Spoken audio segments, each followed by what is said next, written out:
What's up, everybody? Welcome to another episode of Gamereactor Live. I'm Magnus, and here is Nick Holmberg. Yes. And we are playing Driveclub today, the Sony exclusive racing game that just came out. Yeah, came out yesterday here in Europe, Tuesday in the US. Yes, a PlayStation Plus version was supposed to come out for download, but sadly has been halted due to some server issues, and the very same server issues that we are suffering under today. Yeah, so we have the disc version, but the problem is the servers are so under pressure that that we can't get on. We actually got on just before, and we have the club, Gamereactor DK. We started a new club today, which is why we're level 1. But now we can't access this again. Maybe we will be able to at some point during the stream, and then we'll. Because I actually wanted to show you how you create the badge and all that. Yeah, we wanted to go through the sort of club-based aspects of the game, which is creating your badge, sending out challenges to different clubs, all these kinds of things, which would be very difficult without an internet connection to the game itself. We'll work at it throughout the stream, but so far what we'll be able to show you is the tour mode, which is sort of the single player aspect. Guess, well, we can go into single events afterwards. We can do single events as well, but as soon as if we get online, we'll let you know, and we'll send out some challenges for you to beat. And speaking of challenges, we have a bit of a competition we would like to extend you an invitation to. Let's go back into this then. What we'll do is that once we get online, either during the stream or afterwards, we will, via the club Gamereactor DK, we will send out some challenges for you. I think what we'll do is we'll create one club challenge first. Yes. The first one we'll set it to a week. And the winner of that challenge will get, I guess, I don't know if it's a club code, then one should win. Either way, I think the smartest way to go about this is to we make a club challenge that any club can come and try and beat. But I guess we need more than one plus code then. We need more than one plus code. Yeah. So what we'll do is that via our club, Gamereactor DK, which is a closed club, we will create a club challenge for you. So you, amongst yourselves, will create clubs and try to beat the scores that we have put in. Nick and Philip and I. Yeah, so the way that works is that anybody in the club can... Oh, it actually works now. Hello! So, magically, just for you viewers, we've been trying for something like 2 hours to get online, and we had for a brief, glorious period, but now it seems that it's working, so we can show you the club This club, as you can see, is inactive now because I'm the only member. Yeah. I've sent invites out to Magnus and to Philip, and they were I tried making a club, and we were leveling it up as I was reviewing the game, and then I discovered that I had named the club Gamereactor. Which was a good name. Which is pretty stupid, but thank you. You can see the club name here at the top. It says we're level 1. Yeah. That is you can probably search for that. So the bar in the bottom here is called Club Challenges, and that's club challenges that we have created ourselves and the ones we've received. So if you have a club that's called Power Crazy Racing Team, and you want to see if we can beat you in a series of challenges, you can send us these custom challenges that you make. And we'll probably do more. I think it will be fun to compete. More, but the first one we do is the one where we'll find some prizes for you. But you want to show this off, right? This is where you do the club badge and the club paint job. So, if you've read the review, Driveclub is a bit bare on customization in any form. But what you can do is that you can create your own club badge, your own sort of personal front to your club. So what we're going to do is that we will start by creating a club badge, because this is the default one. A bit bland. We'll start by putting together a black background so you can see the symbol a bit better. Of course, you are only presented with a very limited amount of these different shapes as you unlock more. You can see. And it's the owner of the club that can go in and change this. Yeah, so we'll have one like this, and I want to create it. I want it to be black as well, so it doesn't. The flourishes, Nick, what do you think? Flourish or non-flourish? I think it's good, but maybe make it green, so it's a different color than green. Yeah, I've always liked that the club paint job itself is British racing green. I like. Okay. So we're gonna do this a bit darker green, and we're gonna make it a bit smaller, so a little symbol can fit. So here, what symbol do you think we're starting by changing? The thing is, we're level 1 now, so we don't have a lot of symbols. Yeah. I personally like this. Yeah.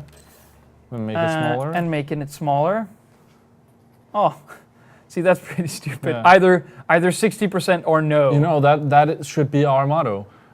Gamereactor, 61% or off. Yeah. So I can't even... So I don't think that looks good then. No. Pick another one. Or else you need to make the flourish thing bigger. Yeah, I'm gonna make the flourish thing bigger because I want it to fit on. I want it to fit inside here. By the way, if you are constantly checking for the PlayStation Plus version, know that it's not up yet.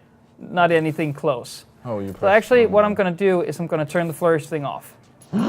Yeah, and just have one. All right, I have the power to always change that, so I'll just do that off. So what do you want? Do you want like a retro? I don't know. I think we should unlock some stuff first before we do it.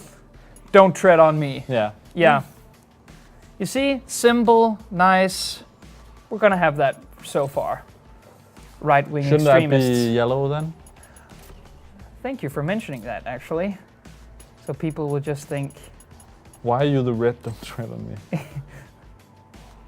So here we are. Very good. And we can save that. So the other part is that Nick and I have been talking extensively about this, that you can't really choose when you start a race, you can't choose a paint job for your car. You can only have a certain amount of custom paint jobs that you use for each car. Yeah. So let's take the Audi Coupe then. We can make our club paint job. I actually haven't seen this yet. See, you can turn off to none. Then you just have a single. Yeah. So by the way, I really want the front to go off, and also just on one side, because then it's here. I don't like that at all. What do you want? I don't know. At least on both sides. At least on both sides. Yeah, we do that. Do you or want it on no sides. Like the sides need to be identical. Yeah. Then I'm putting it on the front as well. Okay. So what do you want for colors? I think you should make this. I think this is all up to you. I'm gonna. Oh, but and this is only for this car, right? You can make it. It's for all cars. This you can choose this for all cars. Okay. But this is gonna be our club paint job. Okay. And then if we've won special accolades, we can put it here. Oh, okay. When we unlock them, for example, if you have a perfect drift score somewhere, you can put that there. But now we're gonna put the my age as. You see, very nice. This we're gonna save it. This is just an example, Nick. Okay. Yeah. Oh, and a trophy. This is just making the. So I guess you need to make a club to get that trophy? Yeah. So if you just join someone else's club, you can't get that trophy? No. Was that part of your plan with us? No. Competing? Okay. No. No. So this is the club screen where you'll be doing most. And the club challenges, which the servers are too slow for us to handle. I think we should explain that there's a progression. There's a single player thing that you'll get. The tour mode they'll get if you buy the game. That's not in the PlayStation Plus version, as I understood it. And there's two ways of leveling up. One is your single player sort of progression, where you see I'm level 24, and you unlock cars by doing that. And then there's the club level, which we are now at level 1, but every time you level up your club, which everybody in the club naturally does, you unlock cars as well. So what this means is that there's a certain amount of cars which unlock via your own personal driver level, and a very special set of cars that unlock when your club reaches that you can work together to unlock. For example, and you can see if you could go in there again. Yeah, you can see there's also the Volkswagen Owners Club. You can earn things through that. For example, Nick and I, when our club hit level 10, we unlocked a special car, the BAC Mono. Yeah. But let's go into Drive and start showing that off a little bit, maybe. Yeah. So we're going to go into what is considered the offline sort of story. The tour mode. Maybe let's do the amateur trophy thing. So this is the amateur trophy. Actually go one back. Yeah, this is how it's put up. Is that you have your hot hatch, and then you have like a certain amount of races on racetracks all over the world, which ends in the rookie trophy. Yeah. And then you proceed to the sedan part, which ends in the amateur trophy. Sport, hyper. You can see here on the right, you need 66 trophies to get to the next part. Yeah, the stars. Yeah. Now the stars we'll get to, but you can see here, this is how you unlock the special stars. Finish in the top three is always in there somehow. Let's do that. Cool lap times, achieve a certain speed. And And let's try to go all the way to the right, because that's a card that you can only unlock by club here, level. this is club level 3, so we can't get that. So that's pretty cool that it forces you at some point to work together. So I'm going to take this card because that's one I really like to use, and I'm going to, of course, use my club. So this is on one of the Norwegian racetracks, which I believe is also included in the PlayStation Plus version. Okay. Of course, if you don't know about the PlayStation Plus version, it was announced at the very early stage in this development that this would be part of the PlayStation Plus program. Since it's been downgraded, so there's a PlayStation Plus version which comes with some parts of the game, but not the tour mode as far as I'm concerned, which you can only play single events with a certain amount of cars. And it's not up yet because the servers are bulging only with the people who bought the game. So I'm starting by being booted off by one of the AIs, which are very aggressive, I might say. So as you can see in the top of the screen, we have the fame meter, which is sort of the main point hub. You'll receive points for almost anything, or fame for almost anything, including drafting, drifting, doing clean laps, it says us here sector accuracy. Yeah, the sector accuracy is if you've hit the apex of the corners correctly, if you don't get wheels on the grass, that kind of stuff. So I think what Driveclub does really good is, I hope the stream shows, is that there's a great sense of speed, I'd say. In series like Forza, it always seems too slow.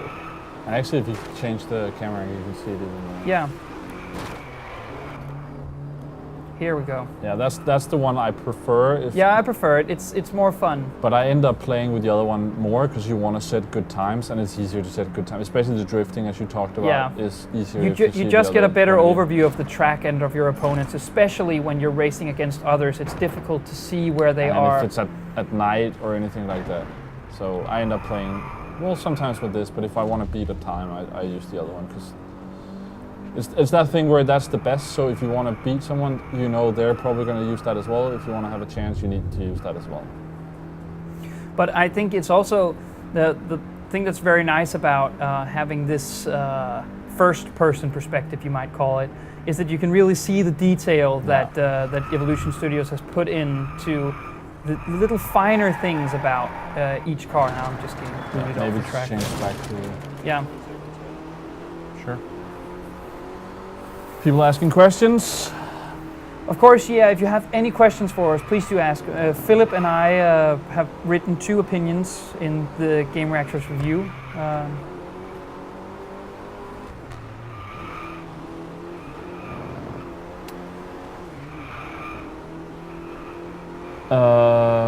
Can you be part of several clubs at the same time? No. No, you cannot. Sadly. And you can only be 6 people in a club. Yeah, you and 5 others, the creator and 5 others, which is, in my view, it's not enough, but that's what they've chosen to go with. So. Yeah. It's to keep the club sort of tight in, and I think and they personal. have and personal, and you can sort of it's. We actually, I was at an event on Monday where we talked about that a little bit, where they said that they felt like if, and that was one of the developers said that they felt like other games where you end up having 100 or 1,000 people in a crew or clan or something like that, it just became a group of people that you didn't know. They wanted these clubs to be people that you knew, the people that you work with or like fight to beat these times together with. So it became more personal. And to an extent, it does work because you are forced to communicate and have sort of know the people you're in a club with. Yeah. At least it makes it more natural to have more of an interaction. Indeed, because you're cooperating to beat other clubs' times in order to get more points and fame, that kind of stuff. So. And I will say with the whole Plus thing, if this takes off and people want to do this, we'll do it another day where we do the social servers stuff. Are more stable as well. I'm going to beat the 117 lap time as well by a pretty big margin as well. Nice. 2 seconds off. So, in Driveclub, at least in the tour mode, there are a couple of different types of races. Most notably, of course, this is the 12-player race, a couple of laps with different tiny extra assignments in each. For example, this was the lap time of 1:17. Then there's the time trials with 3 time tiers you can try and beat. Both Nick and I prefer that. And you have the drifting challenges, which is a bit more tricky to get because they often lock you in one, only one selection of one car, and you have to get to know that car. This is one of my favorite tracks, by the way. Is that in Norway as well? I think it's in Canada. Okay. Yeah, it looks... North American, maybe. It's one where you reach ridiculous speeds on this first stretch. Yeah. And you can see actually, one of my main positive things in the review is that the scenarios, sort of the tracks themselves, are so beautifully created. And they're pretty varied as well. Yeah, pretty varied. I mean, you can go from here to Chile, which look very, very different, of course, but the tracks are also very different, sort of its setup and the way the corners work. So I just... does the game feel sim or arcade?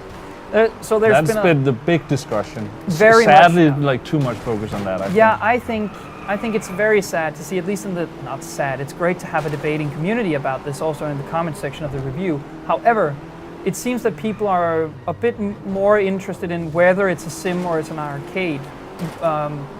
Whereas I would like to debate where it's a good sim or a good arcade. Because just what's good and what's not good. Yeah, indeed. Both subgenres of the racing game have very broad spectrums. For example, you can call Need for Speed Rivals an arcade, but you can also call Mario Kart an arcade. And the same thing is in the sim.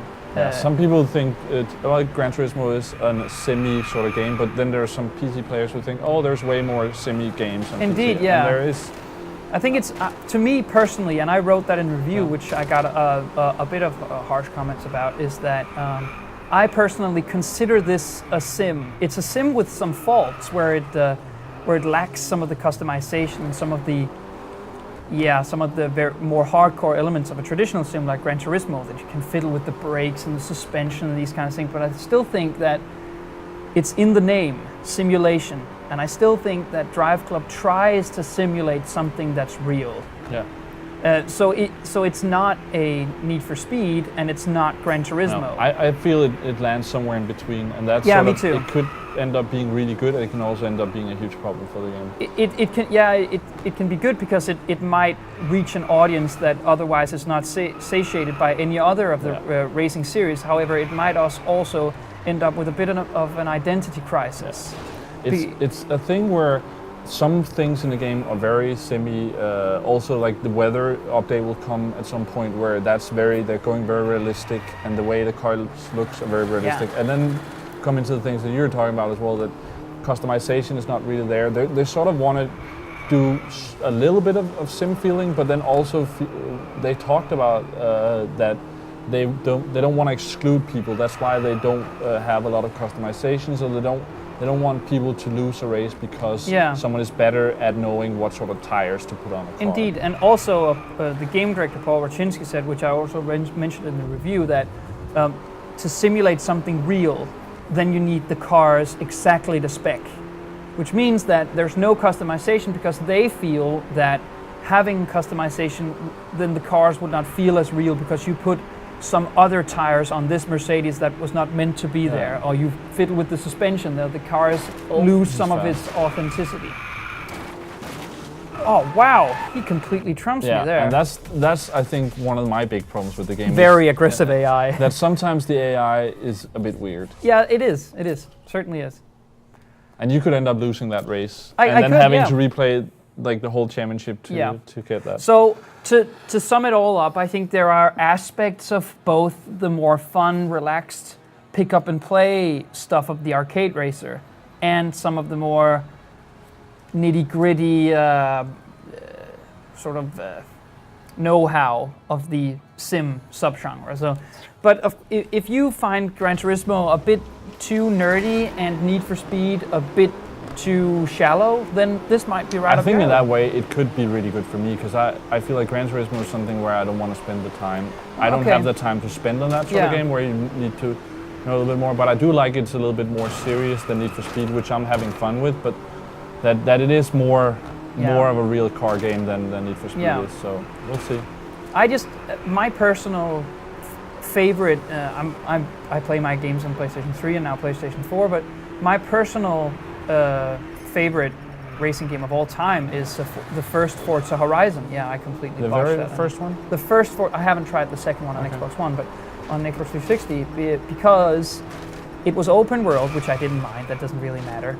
However, what does matter is that there is this exact same blend of hardcore sim aspects and, you know, the more let's just drive around. I feel like that, at least Horizon 2 is more arcadey than this. I feel this is more sim than Forza Horizon. Yeah.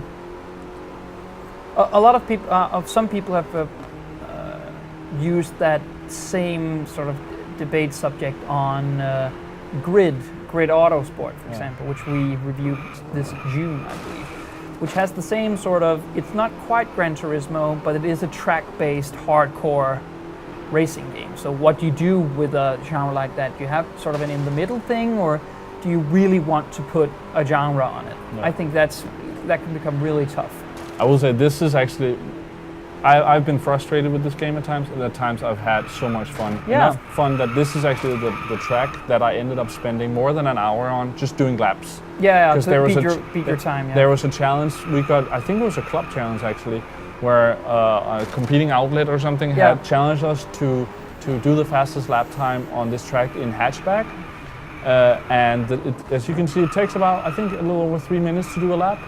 And I spent more than an hour on this, and I had a lot of fun. I was frustrated at times when I didn't do well, but I was having a lot of fun playing the same track over and over again. Because I could see not only the person who had invited me to this challenge, I could see everyone who was competing in this, how I was ranking up against them. I could see the ghost of the best player, and I could see my own ghost of my own best time if I was driving a worse, lap I know, time. yeah. And that was really, I could see, I'm doing better now in the first part, but the guy who's at number one, he's doing really good at the second part, and then I'm catching up in the last part and sort of figuring out, okay, what is he doing in this part that I need to do better, and what is it hurting my second part of the lap, the way I'm driving in the first part, the way I come in and out of corners, and that can be super fun without me needing to know about tires and brakes and all that. Then it's just about learning the track, a little bit and having fun with driving and the social part of that, and which also could be really good with this game. Which was sort of my main point with the review. I can't speak for Philip, but for me at least, it was that when you review a game, almost regardless of genre, you analyze the different aspects, but then you always return to the question: is it fun to play? Yeah.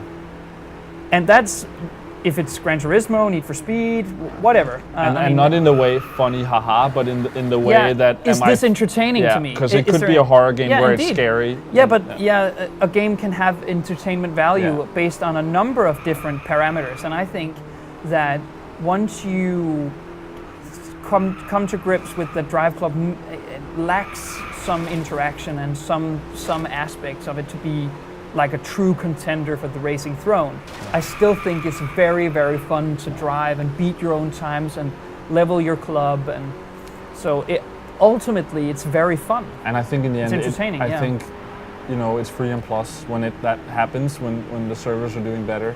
Shouldn't be too long. So people go try it out for themselves. You can do that for free. That makes a lot of sense. Yeah. And see for yourself if you think it's worth indeed buying. So questions first. Indian Corbin is asking, do you level up internally in the club, or can you just leave the club and you're currently in and then come back later point without any change to your level? No, they're different levels. As soon as you leave the club, you lose your club. So your own level, for every track you do, you earn points both for yourself, and it's weird because I've actually earned these trophies at home. There's some problems with that now. Local saves. But so you have two levels. The level you earn for yourself, you don't lose, but the club level you use. So now that I've left the club Magnus made, that where we misspelled the name and create my own one, I have to start over. I don't know if the club that I'm leaving actually loses my progress. I don't think it does. No, it doesn't. The club will, if there's people in the club, the club will maintain its level. Oh yeah, I'm gonna do it in this car. Is the PS4 touchpad used in any way? No.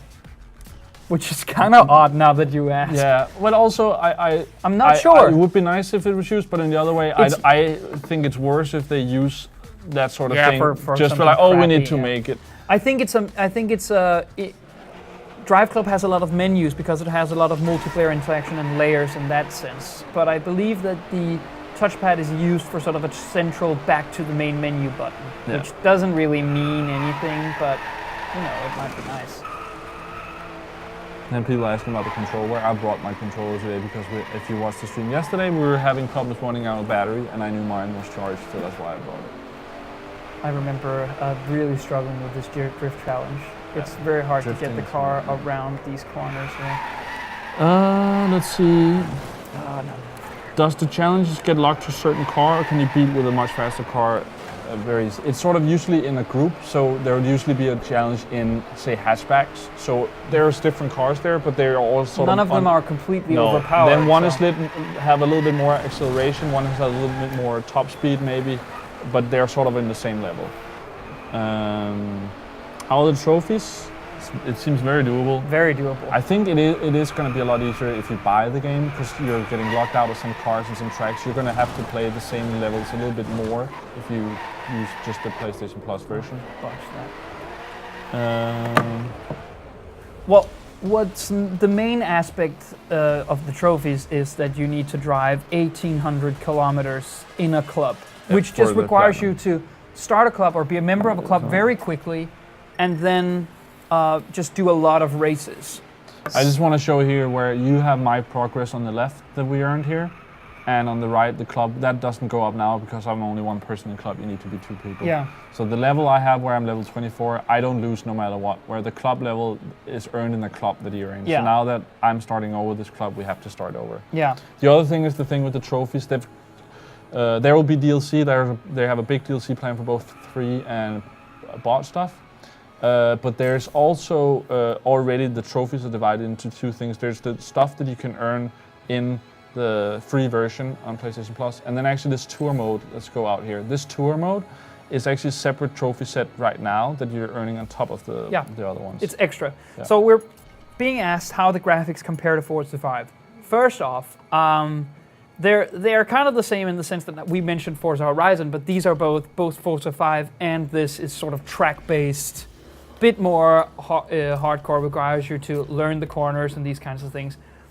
I would say that Driveclub is a prettier game, but it doesn't run as smoothly as Forza 5 because there is one main graphical difference, is that Forza, one of the key graphical hallmarks of that series, is the 60 frames per second. However, there's not as much environmental detail. Now in Driveclub, they sacrifice the 60 frames. This is a locked 30 frames per second. But as you can see, when you sort of look out, the leaves in the air and the trees and the audience that's standing as you drive by, there's a lot more detail here than I feel in the Forza 5, in the Forza series. I will also say I feel like this is very pretty now, but the stuff I've seen that they've showed off. Nick has seen the weather effects, by the way, which will be patched in a later game. And there's also a photo mode there. Photo mode, yeah. It is a lot prettier, I feel like, when all the weather effects are there. Yeah. The way the rain looks, or the snow, and the way it changes, goes from like sunny to snowy and all that is absolutely gorgeous. But just don't be mistaken that this is a locked 30, whereas Forza 5 is a locked 60. So there is a difference there, in the same sense that there is between Call of Duty 60 frames per second versus Battlefield sometimes very laggy FPS. So I will say, for me, I think I still prefer Forza 5 as my favorite racing game. That game has some other problems with the microtransactions, but I feel like most of that is not really a problem now. Oh, by the way, we're being asked about the first person. Can you go into first person mode just to show it off one more time? It's R1. So we have different ones. We have this. Yeah, this is the bonnet view.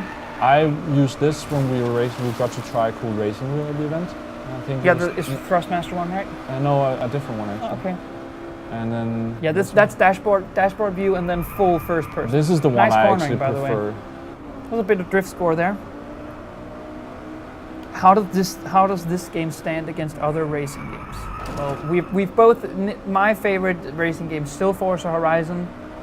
That sort of, and that has nothing to do with the open world aspect. I just like the car control and the tracks there. I think Forza is an excellent sort of alternative to Gran Turismo, in my opinion. So I really like. I haven't tried Forza 5, but Forza 4 and Forza Horizon, despite the fact that I'm mostly playing my games on PlayStation. I played quite not a lot.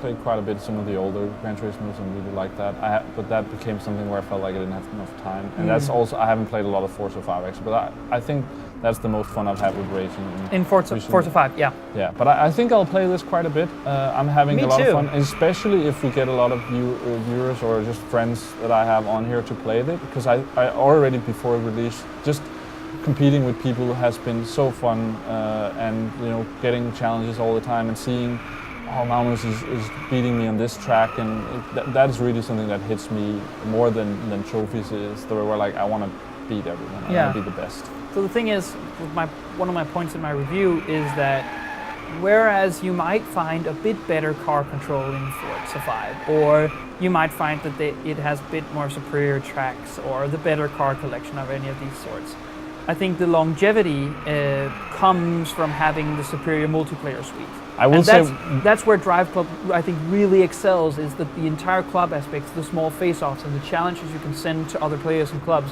really gives it the legs that a lot of racing games don't have. Because regardless of how much you like Forza 5, that game is going to grow tiresome, because at some point it's not going to be as fun just racing yourself. It has some social things that are cool. It does, but it's... But I think one thing I really like about this game is I actually like the tracks more. I like that it's not like Horizon, where it's just open world, where you still, when you end up doing a challenge or a race, it's locked to a certain route in that.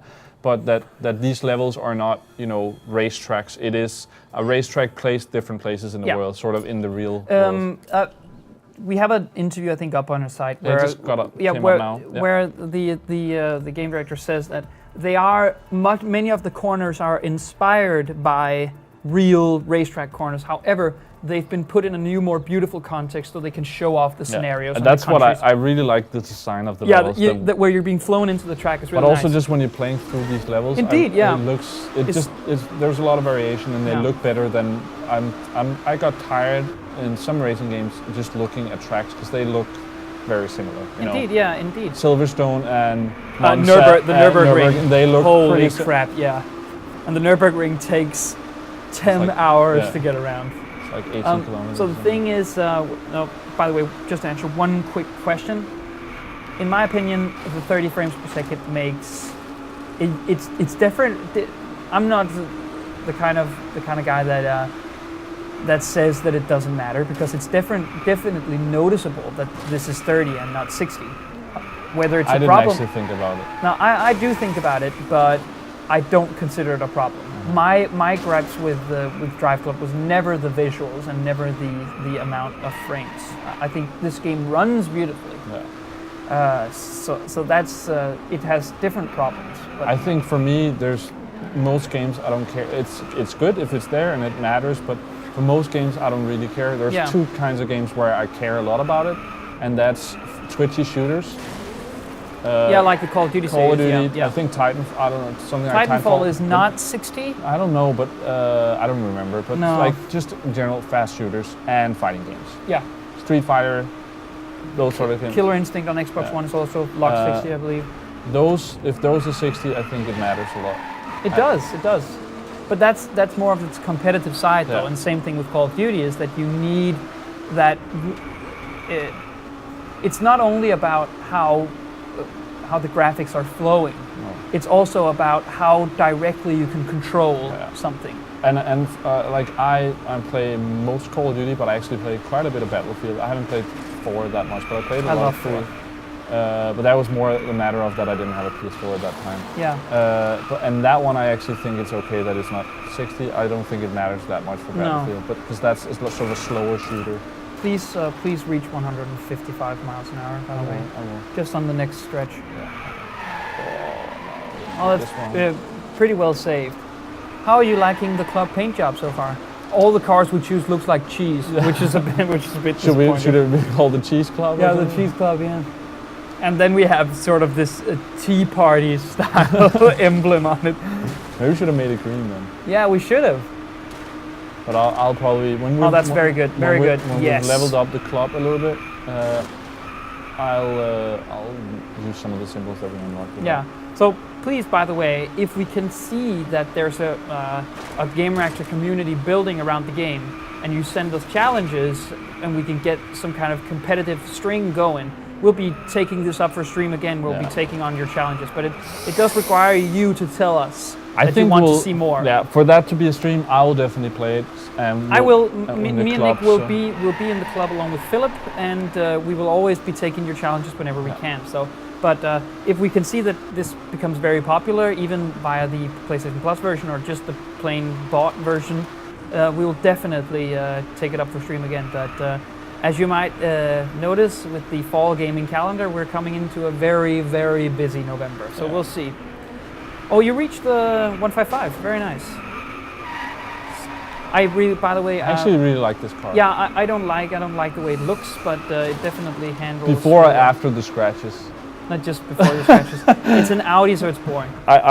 You should have seen the car I used for that track where I drove over an hour. By the end of that, driving the same car for an hour, first of all, I went through like several days, like it became dark and light again, and the car was just so scratched. So scratched. Nick, also, there's one thing you have forgotten to mention is that there's actually, we have a little, this is a special occasion for you as well. Yeah. By the way, that's the Hennessy. That's a hypercar right there, so we're going to try that. Oh, and the Lotus Exige, yes, very nice. Two very nice vehicles. So, would you mind explain if we can get the... I would not mind at all. Yeah. Nick would like to explain what the little trophy is doing like here on the table. Way more. We were at an event. If we can get the big camera angle, we can...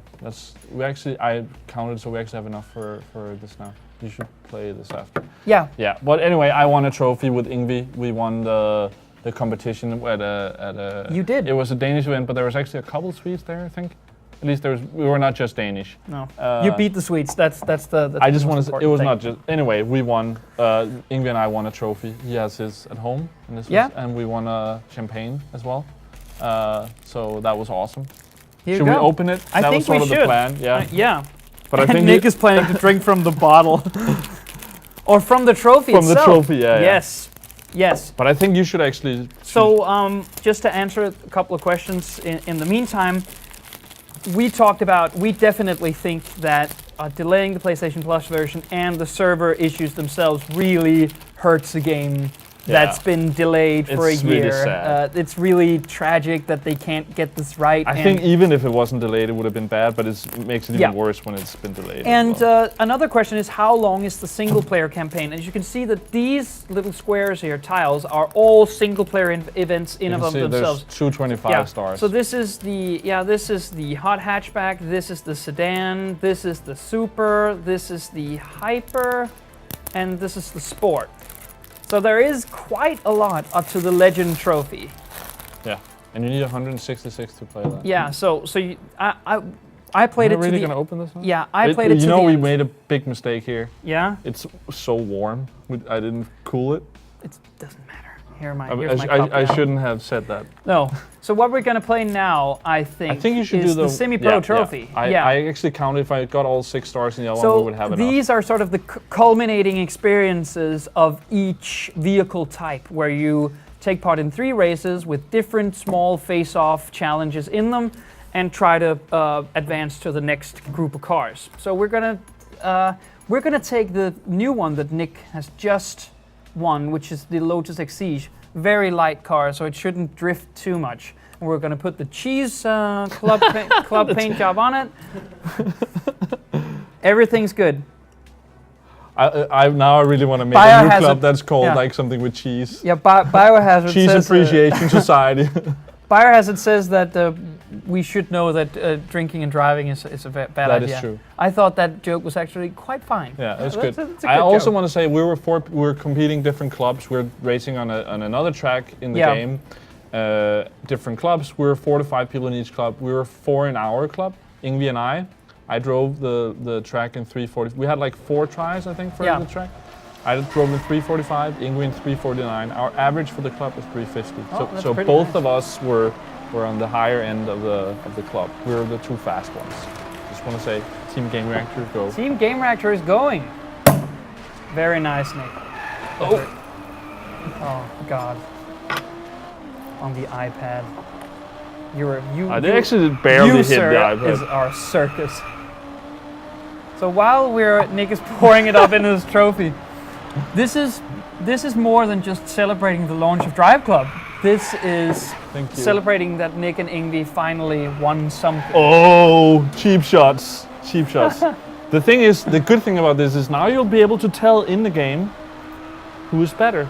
Because you'll be able to see our individual times as well. You know, whenever I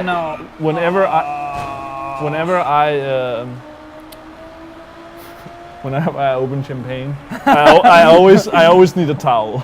Once a day. But Nick, you do drink a lot of champagne, don't you? Thank you. I do. Yeah. The first time I was drunk was actually champagne. Really? Yeah, but did you steal the bottle? That's a story for another time. Yeah. No, I was visiting in France in the Champagne district. So far. Oh, okay. How old were you? I was actually pretty old. But we'll get to that another time. Yeah, we will. Wow, I'm gonna. Oh, what the hell? Cheers. Thank you. Sure, I'll wait for you. Actually, I have room for more. Yeah, you have. You distracting me. I'm in 12th place right now. Firmly planted in 12th place. Good excuses. This is your fault. You were saying how bad I was, and then you get the controller. This is definitely your fault, and I reviewed this, so this is really bad for me. It's been a good week for that. I also dominated at the Call of Duty event. You can check out the gameplay to prove it as well. That's shameless plugging right there. But say something about Driveclub. But I'm really good at it. I'm catching up to the main body of my. Here we but go. You know, if you start attacking me and saying me I'm bad, I feel like I need to. Oh my God, you're just terrible. This car is terrible. This is just karma. Yeah. Perfect. Karma. No, okay, sorry. Take in some questions, come on. I'm just looking at the champagne now.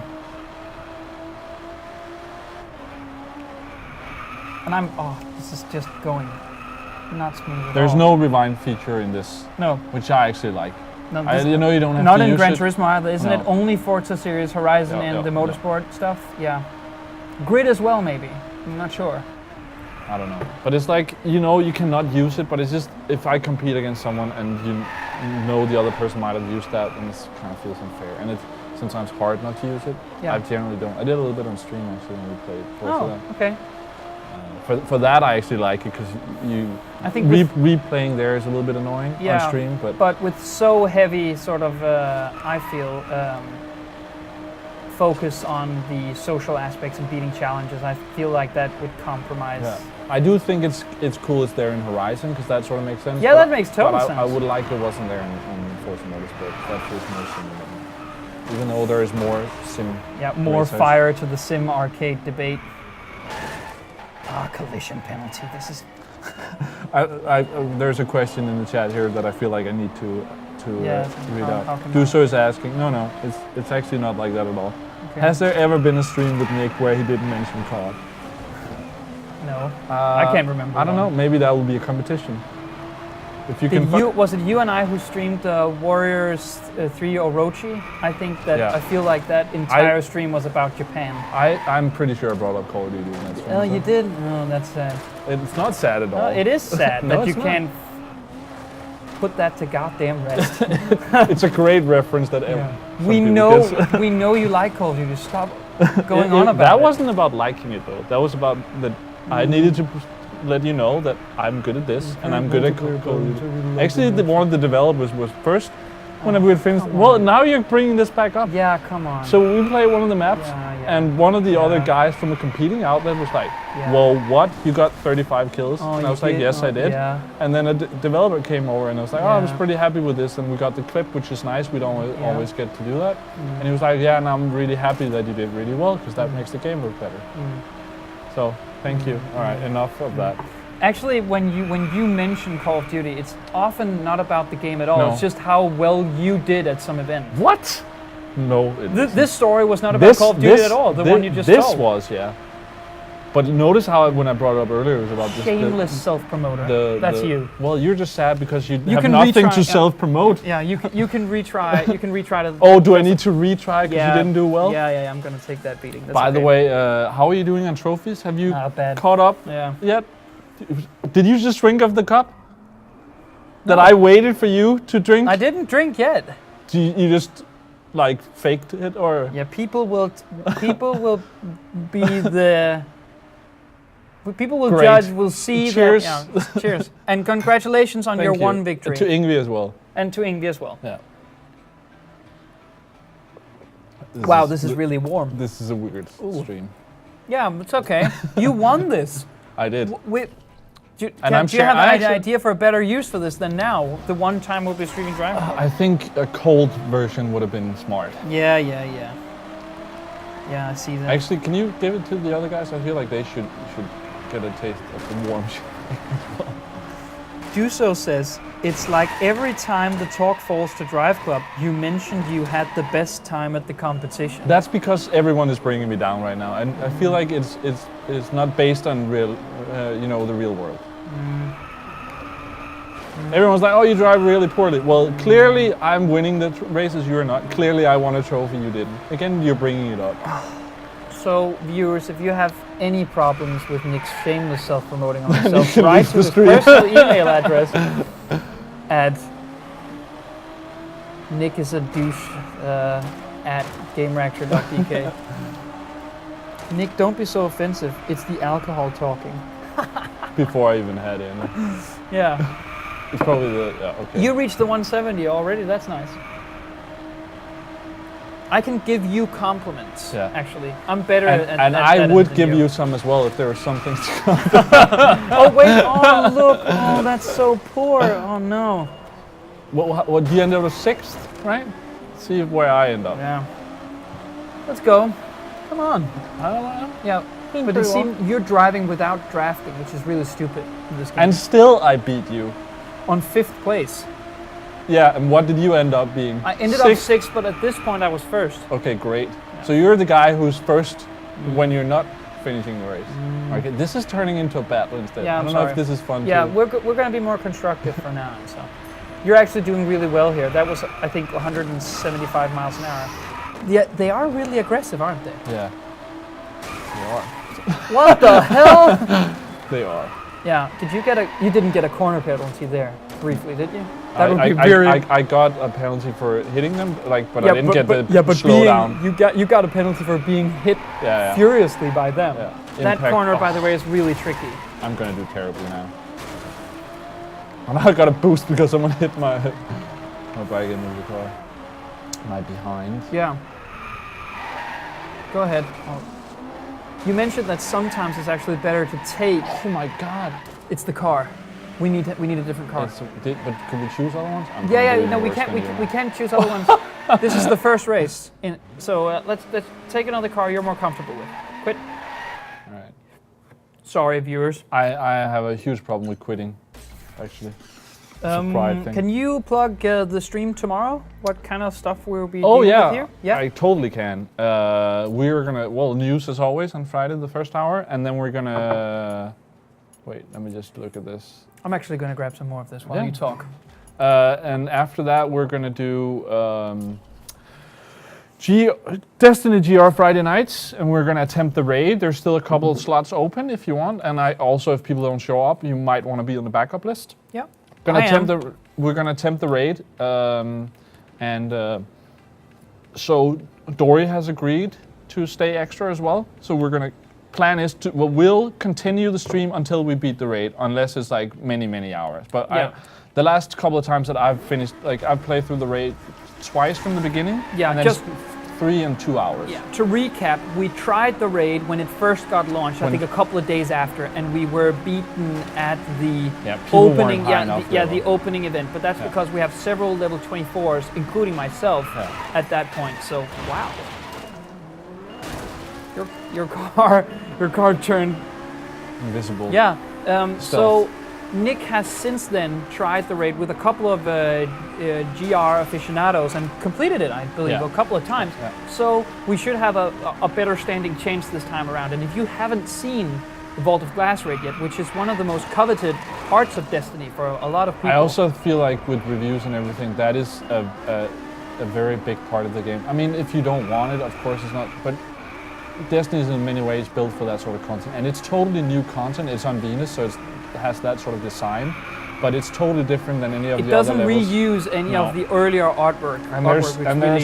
There's sort of like, there's not just shooting, there's also different other aspects. There's like a maze and jumping parts and all this stuff that's different, that I think is what a lot of people were missing in Destiny, but it's in the raid. So if you are interested in Destiny and I haven't seen the raid yet, either tried it or seen someone play it, I would implore you to tune in tomorrow, because it really is a remarkable part of the game that wasn't part of any reviews because it was a couple of weeks late. So I really want to see it, and I'm on the backup list. And re-enter the track. If you are high enough level, you need to be level 26 for you to be part of the team. Because it's not fun if you're not that. I'll even recommend that you're level 27. Level 27, I believe, because a bunch of you, when we tried the raid first time, was level 26, and even that. I think I was 27, Tanya was 26, and the rest were under. Yeah, but the thing is that the shields on the main guards, which assault you in the beginning, they reflect or absorb a lot of your damage unless you have a pretty good standard weapon, and I would consider it. They require you to be level 26, but I would say level 27 or even level 28 if you can get possible. If possible. Oh my God, these. So we're being asked, I think both of us, that next week what will we play first, The Evil Within or Borderlands? I personally have no interest in Borderlands at all, so I'll be interested to see what The Evil Within has to offer, because I haven't played it at any events. And I really liked the first couple of Resident Evils, and then I sort of fell off. So the creator of Resident Evil, everything could happen. But I'm not really interested in either. I don't want to play Borderlands now that I have a PS4. No, I don't. Yeah, I just don't have any interest in it, and especially because Destiny and Diablo has both scratched my loot itch, and so Borderlands has really lost its appeal for it. Not that I haven't tried it, so I don't know if it's a bad game in the series. But who knows? We'll have a review going up. I'm actually not a horror guy, even though I've ended up playing on stream.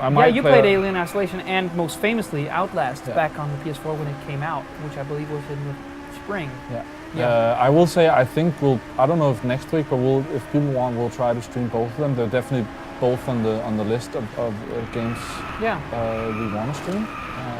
But yeah, with this schedule, I don't know if we'll make them all for release. See here, okay, now I fucked up. But actually, you can time some of these, so you just hit the other cars, and even though you get the penalty, you still have so much speed into it that that doesn't matter.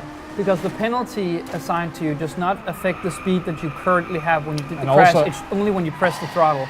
That corner is so. But I also feel all these cars are very sort of loose.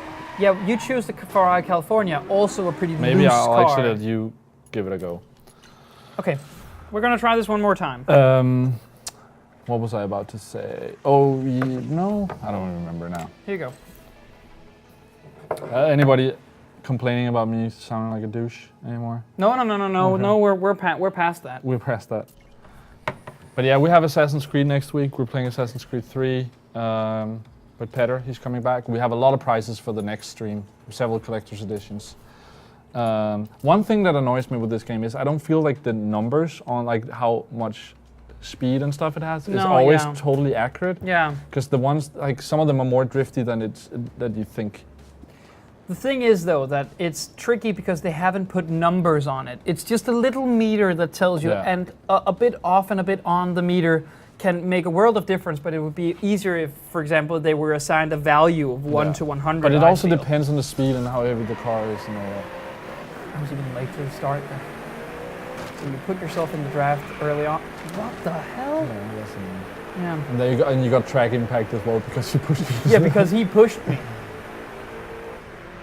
But yeah, so we'll attempt the raid tomorrow. I think it's really fun to do. It needs a lot of communication and good gear and everything. So I'm looking forward to that. Check out Destiny GR Friday nights on Facebook for info. Yeah, so if you are unaware about Friday nights, we are sort of trying to alternate between Call of Duty and some type of Destiny content, whether it's the Raid or the Crucible, which is the PvP suite. We're trying to do a different... Oh, we have Philip joined in with his drunk photo there. It could be like a Halloween thing without being drunk, though. No, he's probably drunk. I'm going to call it here. Sorry, Philip. This is just going off the rails. Yeah. Okay, I'm coming up to the... These racers in this race is so crazy, but this car is much more. Yeah. This car is much more planted than the others we've been trying. So, and by the way, the cool thing is it has saved that we've completed the 170 miles per hour face-off. That's nice.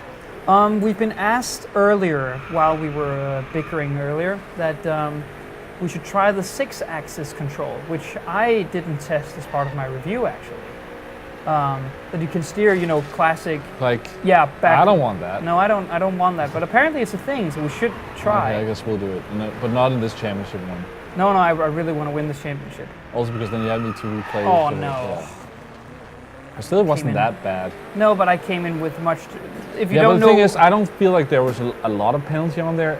No. Think of how wrong you actually did that turn. Yeah. See how close, because the last part of that road up to the corner, you had so much more speed than what people will have if they drive it correctly and brake down. It sort of evens itself out that you can actually do pretty well just hammering full speed through a lot of it. Yeah, sometimes you can, yeah. But if you don't know the sort of the basic facts of cornering and motor racing, is that you slow your entry speed to the corner and then you gas up, so you have a lot of exit speed. So the quickest will slow down much more in the corners, but then they will be easier to get back on the throttle for the exit corner. Yeah. But that sometimes it's better. I think if you're driving, if you're using Driveclub competitively, it's probably the best way to go. But as Nick says, sometimes you can easily win a race by just hammering through, using your fellow competitors as sort of walls. And that's why I prefer the time trial stuff, because I think the AI is some of the worst part of this. Yeah, it requires you at least to really learn the track intimately in order for you to beat the fastest times, because some of these lap times are pretty hardcore, some of them at least. I had most fun when I was done with some of the tracks and started playing against other people's times on tracks where there was no other cars, it was just me against their ghost who could do the fastest time. That was so much fun. All right, but we'll try the 6-axis thing at some point. Yeah, but you can see one of the cool things here that Driveclub has sort of this dynamic day-night cycle where during a race it might turn completely pitch black dark, and then it will brighten up at the end of the last lap, which is pretty cool and pretty unorthodox for a track racer. And the same will be there for the weather when that comes. In the settings, you can even speed up or slow down the day-night cycle. So, for example, you can have a normal day, but 15 times faster. But that's for when you choose yourself. In the tour mode, they have set it for you. Yeah, they've set it for it. But when you send challenges, you can, for example, send a challenge where it will be pitch black all of the time, which really ups the difficulty. And some of these are like on normal speed, so it will take a long. Maybe it's like dusk when you start, and then it's a little bit darker at the end. But you can also speed it way up and it changes really fast. And that's what they showed with the weather as well. That he showed us a race where he started out with it being sunny, and then it changed to a blizzard like really fast, and it became dark. And that's cool. You can play around with that how you want. Yeah, but as you can see, you can create some cool challenges by having a hard track and then put it to pitch black, which makes it really difficult, because you can see I can basically see nothing. You have to really look at the minimap and... Nice. Did well. Yeah, thank you. Yeah, now we finally mastered that track, which... But you see how much the car actually matters. Yeah. And it's not just that one car is better, it's also what sort of car that fits you. Probably. Yeah, but the Lotus, again, is much faster on the straights. Yeah. However, it's not as planted, and I like the cars that have a bit more weight to them, weighty feel. We tried, before we started the stream, we tried the Mercedes CL AMG Black, and Now this, the BMW M5, which I like more, the sort of heavy sedan kind of cars, much more than those little floaty Lotus type sports cars. But And talking about the weather, I just want to say that's not in the game now. That's an update you say are coming soon-ish. I don't know when that exactly is, but yeah, so that's not in the game yet. That's one of the free updates we'll get at some point. And the same there was in photo mode there, where you can do some crazy stuff with camera, and there's there's sort of simple ways of doing cool photos if you want, and filters and stuff. But there's also actual camera settings for if you know anything about exposure or anything like that. You can actually set that and set it like a proper camera, so you can change the depth of field and all that.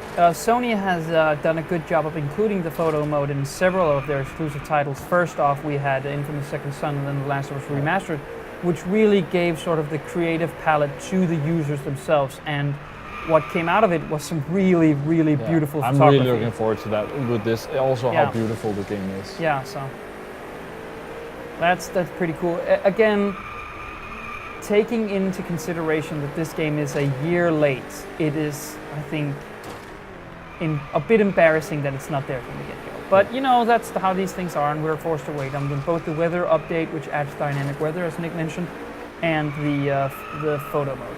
Yeah. So. Someone is asking what is that on the corner of the table? I don't know if we have like a cardboard. This was what cover we received the game, or if it's the trophy I have over here. I don't know.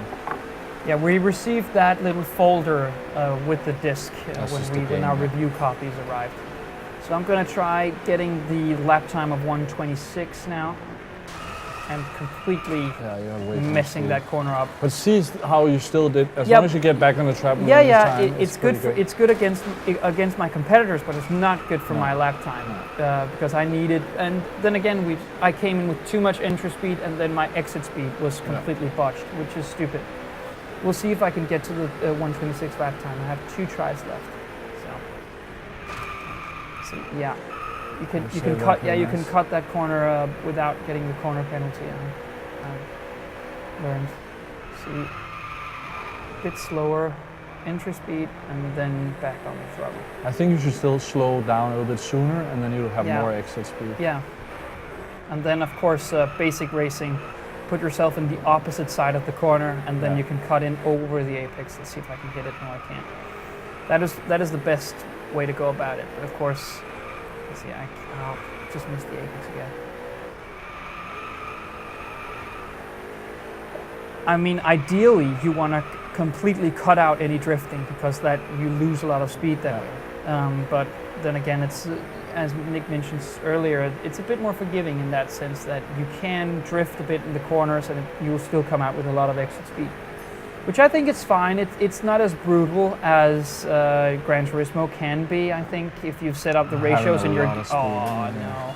I completely forgot about that as well, that it has... Then it makes sense. No, but it has a sort of a third turning point after you get through the first. But I did get... it does look like one of those where you can sort of go full throttle through it. Yeah.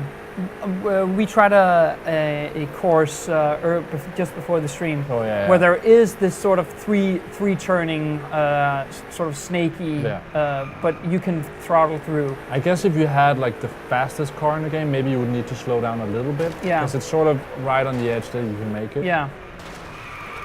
Cutting the apex on the first part of the corner. I still think you slow down a little bit more and then accelerate out of the corner. I need to get stupid and track impact. So I've become like really good at blocking my opponent, which can be very. You put yourself in front of him, and then you can sort of rescue yourself out of being overtaken. Cutting the apex there. See, that is good cornering. Yeah, I'm coming in with too much entry speed. But you're winning.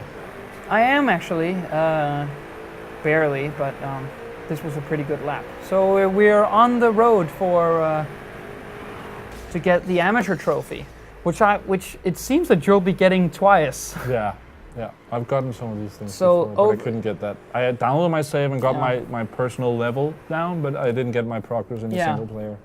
So we have one more race, beating and a speed face-off. So if you don't know yet what the face-offs is, that One thing is that you get these small extra assignments called face-offs during the race themselves. You have to beat a little drifting score, you have to hold a particular racing line through some of the corners. However, once you get out in the tour mode and the servers work properly, you'll get face-offs that other players have made. And it's not that it's something they've made intentionally, it's just when Nick did this race, he got a drifting score in this corner of 650. Can you beat that? Yeah. So in general, the scores you see from the game are pretty low. This is actually the level we were just talking about. Oh. But so it might be a score of 300, and then maybe I do a score of 500, and when I beat it, so when Magnus plays it, it says, well, Nick did 500. Can you beat that? So you'll keep like challenging yourself in that way. I got in the dirt there. That's stupid. It's 3 laps. You're in good time. Yeah, it's fine. 4. Now this is a speed face-off. I have to beat the general speed.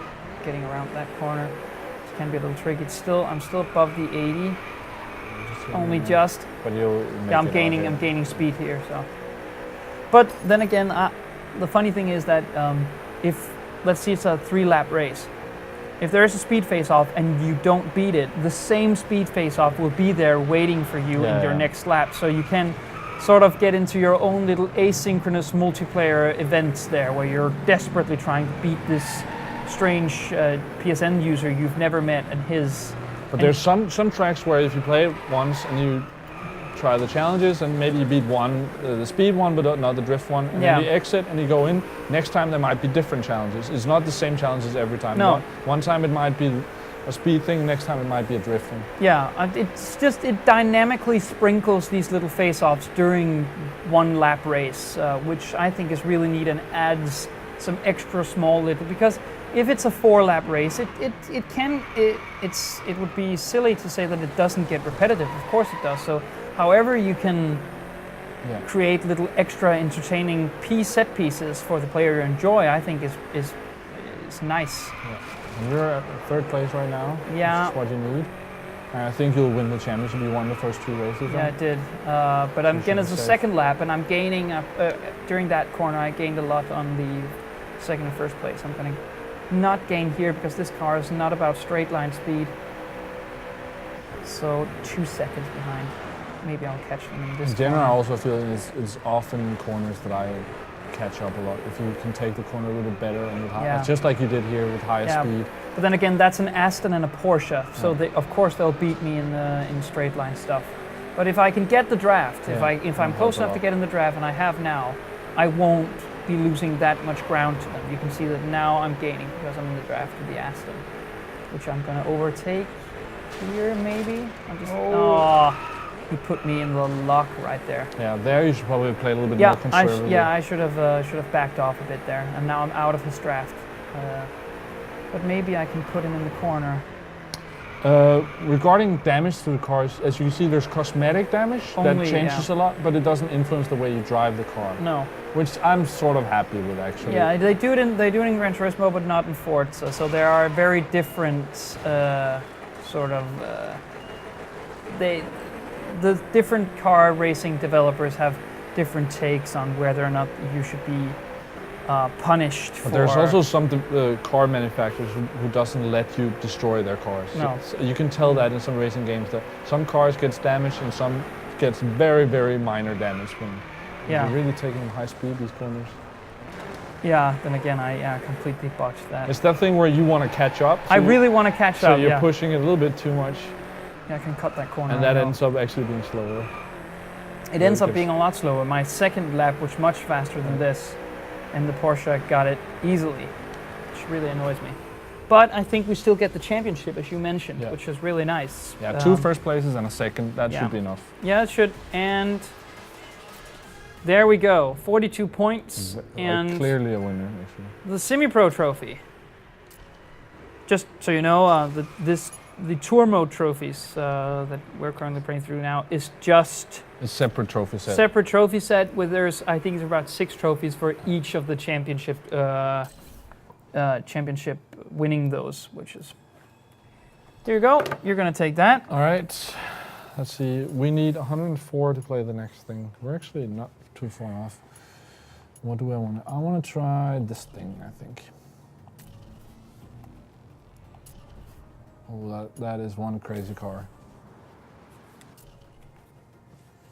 How are we doing? We're being asked if we can flip the car. Yes, you can, Yeah. but you really need a lot of And violence. I actually, at the event I was at, Yeah. one time managed to actually fly over one of the fences that you're not supposed to go past and land on the other side, and I couldn't get back in until it like reset you to the track. Yeah.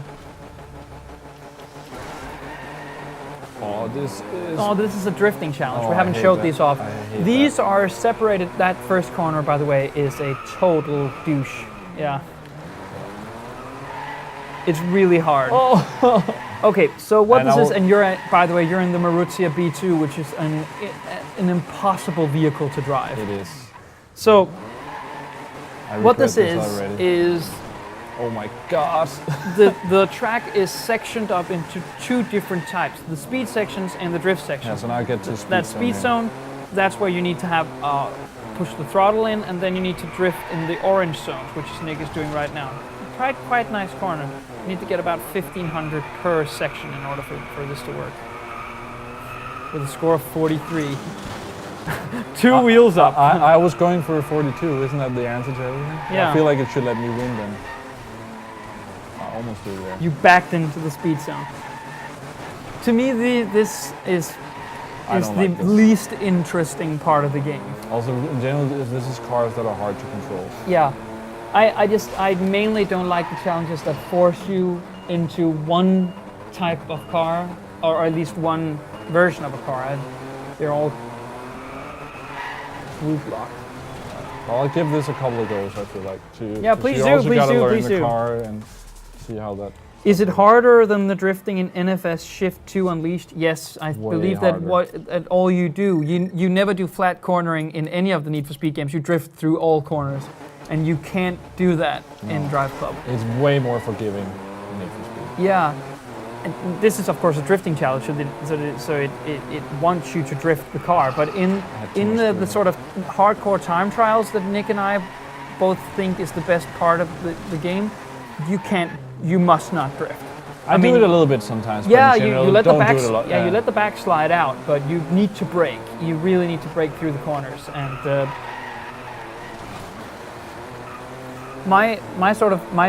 if you want to call it an arcade racer, which I think you shouldn't, the main sort of 2 wheels up. yeah, Is that my name from now on? yeah, the main competitor is Need for Speed Rivals, because right now, before the November 11th, where Project Cars comes out, which is another hardcore track-based racer, then it's Need for Speed Rivals is the main competitor and the main thing, at least on the PS4, you can compare it to. See if we can get 1 star at least. What do you think of the graphics? Is it the best looking racing game ever? Track-based racers. I think- again, I don't play on PC, so there might be some there. But I think of console games, I think it is, but narrowly. I don't think it's much prettier than Forza Horizon, and I think Forza Motorsport 5 is pretty, like, it's just as pretty as well. Yeah. So it's maybe I would put it a little bit ahead, but not much. Yeah. I still We'll think see when the weather comes out, because Yeah. that was yeah, really. I do nice. think it's definitely one of the best looking racing games ever Do it made. one more time. I definitely think that, but whether or not how it like frame for frame stacks up against Forza 5 and Forza Horizon 2, that's in the same engine and runs in the same 60 frames per second framework, is really hard for us to tell without sort of a comparison shot or video. I think I need to go way slower on this kind. No. Yeah. You don't need to go slower. Yeah, I did for me this. to control it. No, it's just it's a very, in the first corner, it's a very narrow path for you to drift through But that. I'm doing better if I do slower, I think. Okay. Because you can easier, if you're at higher speed you are, the harder it is to control the... But the again, drift. yeah, this particular drift challenge you've chosen is just a bitch. Sorry. But that's the good thing about the whole star system, is you actually don't need to That's do very all good. them. Yeah, you got a lot of stuff out of that. Yeah. You sort of also you need to know when to start drifting, because it's not the second that you enter No. the drift zone. But I did better here, I got 1 Yeah, star you at least. definitely, yeah.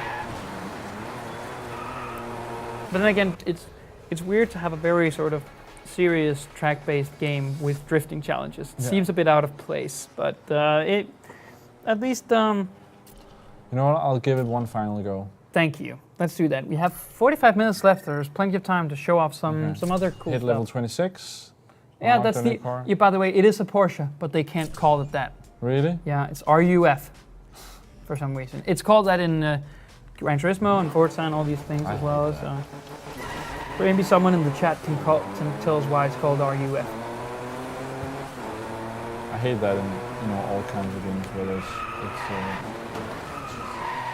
yeah, that first one is just whether it's football or sport or like racing. Or yeah. Come on. It takes a while for it to start bonging in points. But it's also like you need to hit a certain amount of drifting. Yeah, you need to. The back needs to slide out to a certain point. The cheese car is taking a battering here. But it's also like you need to hit a certain amount of drifting, but then if you go too much, you turn around and then you get no points. Yeah. So if you're just tuning in, we are playing Driveclub, the recently released PS4 exclusive racing game from Evolution Studios, which you might know as the creators of MotorStorm. They've been working on this for a lot of time. It was meant to be a PlayStation 4 launch game, but was pushed for an entire year in order to fix its dynamic multiplayer menus, they said. Interesting that a lot of the boxes for the launch had Watch Dogs and Driveclub on them as like 2 of the 4 games. Yeah. So we are currently Nick is doing a drift challenge, and we've been doing some normal track-based stuff because if you're just logging on now and asking why are they not showing any of the club or multiplayer stuff, well, the Driveclub servers have just sort of exploded. Whether or not it's because the game is very popular, we have no idea. Whether or not the servers are just not built to cope yet, that's a very open question. But we're playing it for 45 minutes more. If you have any questions regarding the review, which I wrote and Philip wrote, or just generally questions about what you see and what we play, please do ask them because we determine how popular the game is. That's the decisive factor of whether or not we might return to it at some point. We might also want to recap that. Is there something we needed to show off? No, I would like a time trial. I think that would be cool. I'll do the Tapaka run. If you go out of that. This is Norway, right? Okay, yeah, cool. We should also just recap that after the stream, once the servers stabilize, we'll be sending out. We'll be creating a club challenge, which Was this the one we really liked? Yeah, that's a very good one. So we'll be creating a club challenge, and your clubs, if you create one or a part of one, will be able to beat the scores we set in that. So the winning one will receive some sort of prize in a week regarding when the servers will be stable enough for us to create the challenge and stable enough for you to try to beat them. We'll see. You know what? Let's say I'll post on our Twitter at Live Gamereactor when we manage to get the challenge up, and then you'll have a week from that point to beat it. Yeah. Over is pointing out that RUF is a custom Porsche. It's not actually a Porsche. It's the chassis that's based on the Porsche car, but everything is custom made. And he also is reminding us not to forget to do something with the 6-axis controller. Okay, because there's also going to be an Alien competition on our Twitter as well. So would you want to recap? That's a lot of drifting there, Nick. I think you've lost a lot of exit speed on that corner. Yeah, I'm going way too fast. I guess I don't feel at home in Norway. No. Very beautiful track this though, with the mountains and awesome. We featured that in a lot of the pictures. I'm not a fan of this car. You don't like the M5? No. You can't drift in it. Have you sent the GTA rewards, we're being reminded? I actually did today. So if you're waiting anxiously, then if you want to exit the race, by the way, it was the Mercedes that you liked before. I want to try the M5 as well. It's a bit heavy, this car. Maybe it's all that champagne. Probably is. That's a weird tower that just went there. I'm really doing poorly. Let's see what time you come out. Yeah, that's the thing. Like, these times are off. Sometimes you don't need to do that well to actually get all the stars. Philip has just left the session. I don't think he's ever been in the session. He said it was in there, but I guess we didn't. Maybe we didn't. No. Should have invited him or something. This is the best looking track, Adu says, and I tend to agree. I do think that one of the North American mountain tracks are very pretty as well. Yeah, so Canada one. But you can see the sort of the snow. It's also really hard to see here. Yeah, it's really hard to see. And then again, there's no apex on the corner, so you can't really see where the track is and where the dirt I feel like begins. this car doesn't have a lot of light on it. No, it might have. I don't know if you can damage the lights. You can, by the way, you can power through the first here, and then you need to brake. Like not there, but here. It's a bit weird actually that they're that the audience is standing around in the dark, letting but balloons actually, one up thing in the air. they told me as well at the event was that when the weather thing comes out, that they will change clothes. Really? Yeah. So if it's sunny, they will have they'll have different clothes. T-shirts and shirts. Yeah, on, where they won't be standing in t-shirts if it's a storm. Yeah. I don't know if they'll actually be there. That would be awesome if no, we've gone home. It's too stormy. Yeah. So there's no when the weather patch comes out, there will the weather will also inflict the grip on the roads. Yeah. So rain puddles will make it more difficult for the tires to get in touch with the road surface, and the same thing with ice and sun. Apparently, will also heat up the asphalt in a way that it becomes more grippy. Your tires will become warmer. So.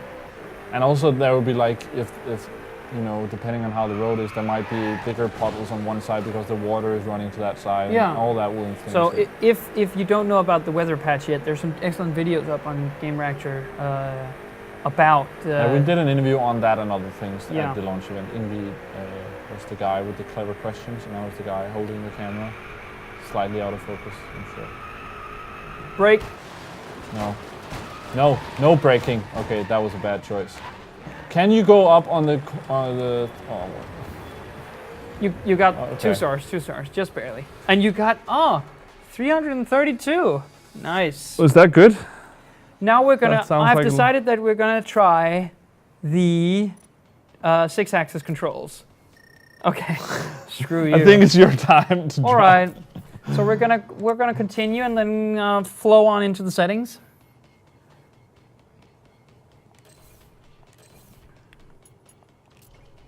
Here we go. Controls. Steering wheel, wireless controller. Steering input. I don't know if we have a bot or a troll in the chat. Motion sensor function. That's got to be it, right? Yeah. Okay. I have no idea how this is Have you ever played work. Lair? Yeah. Goddamn tragic. It seems that with Lair, why didn't they stop at one point? Yeah. Oh, by the way, we're back on the... should we send a challenge to someone? Well, we can when the club is inactive. Oh, no. Okay, we're going to try a tour event with... I'm going to try a really, really fast car. The Marutian, no. Transatlantic Cup, Maplewood... Do one that's only one race. Don't do multiple. That's a good one. That's lap time. So you can... Yeah, we're alone. Jump out one of you. So I'm going to try a very unwieldy car. I'm going to go with the 458 Italia because I haven't... Look at the cheese 458 Italia. Yeah, the cheese beautiful. Club. Yeah. So should I have sort of... Lap time of 56 seconds. That's a short lap. It's like this, right? Is it? I don't... is that how you hold a wheel? I have no idea how this works. I think you gotta... Wow. I gotta try this as well, actually. Wow. Do I still need to hold the throttle? I think also... This is completely also, stupid. we maybe made a mistake in picking a really fast car. We should have done like a hatchback race. Yeah, no idea. Yeah, no, I... Can I try? Yeah, can I just... Yeah, do a lap time and then we'll see. You get a couple of laps. It's because it's also pretty weird because the camera sort of moves, so the direction that you thought you were going in, you aren't actually going in. Can I just... Yeah, I can... Okay, here comes a corner. So... Come on, you goddamn... This is amazing. Hitting the apex perfectly there. I don't feel you should use words like apex when you... Yeah, like look this. at that, look at that. What? Look at what? Yeah, you try. You don't even want to finish? No, but because this is unbelievable. Turn. Yes.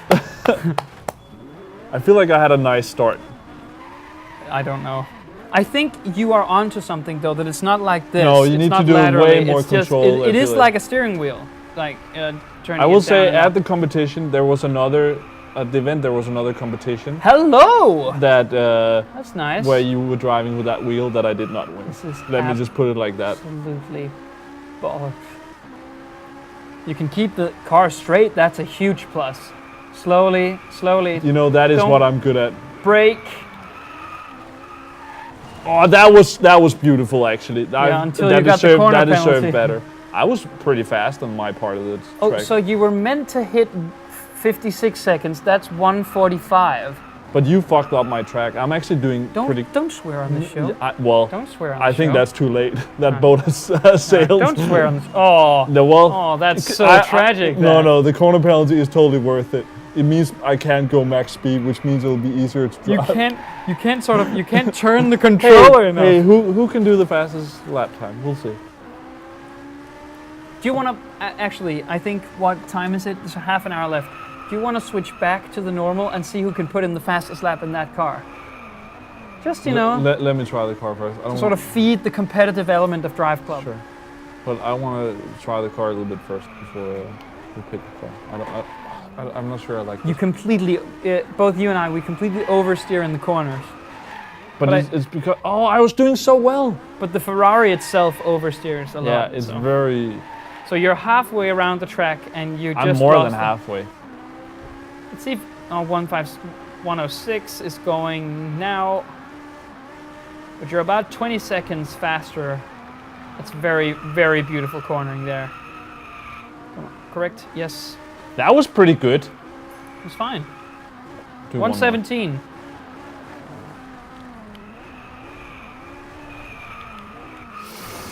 Overcorrecting. You're doing great, yeah, and you didn't get the corner penalty there, that's good. You need to turn a lot now. It's pretty neat. Faster than your own Ghost now. If you can get a star with this, I'm proud of you. That's really nice. Remember, don't overcorrect.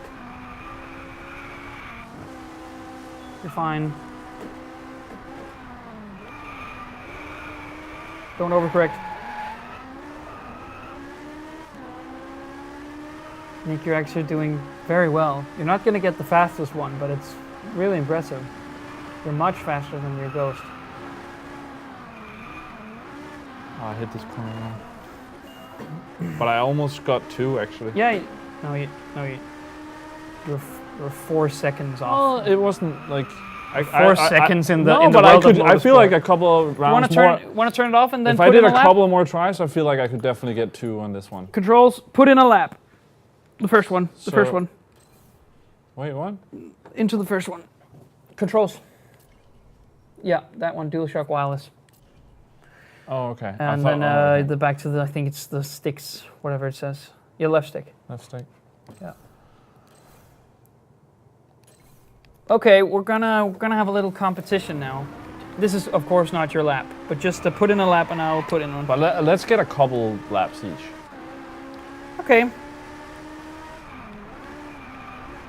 Because so much about this is learning the lap. Don't you have any real game steering wheel and pedals to try? Not No. in this office. Actually, David in Spain has some. I want to say that I work at a GameStop part-time when I'm not here, and we just received, with the launch of Driveclub, we received the Thrustmaster T80, I believe, which is the first official PS4 licensed racing wheel, which goes completely with Driveclub and has full functionality, which is, I believe, about 100 euros if you're watching abroad, and about 800 here.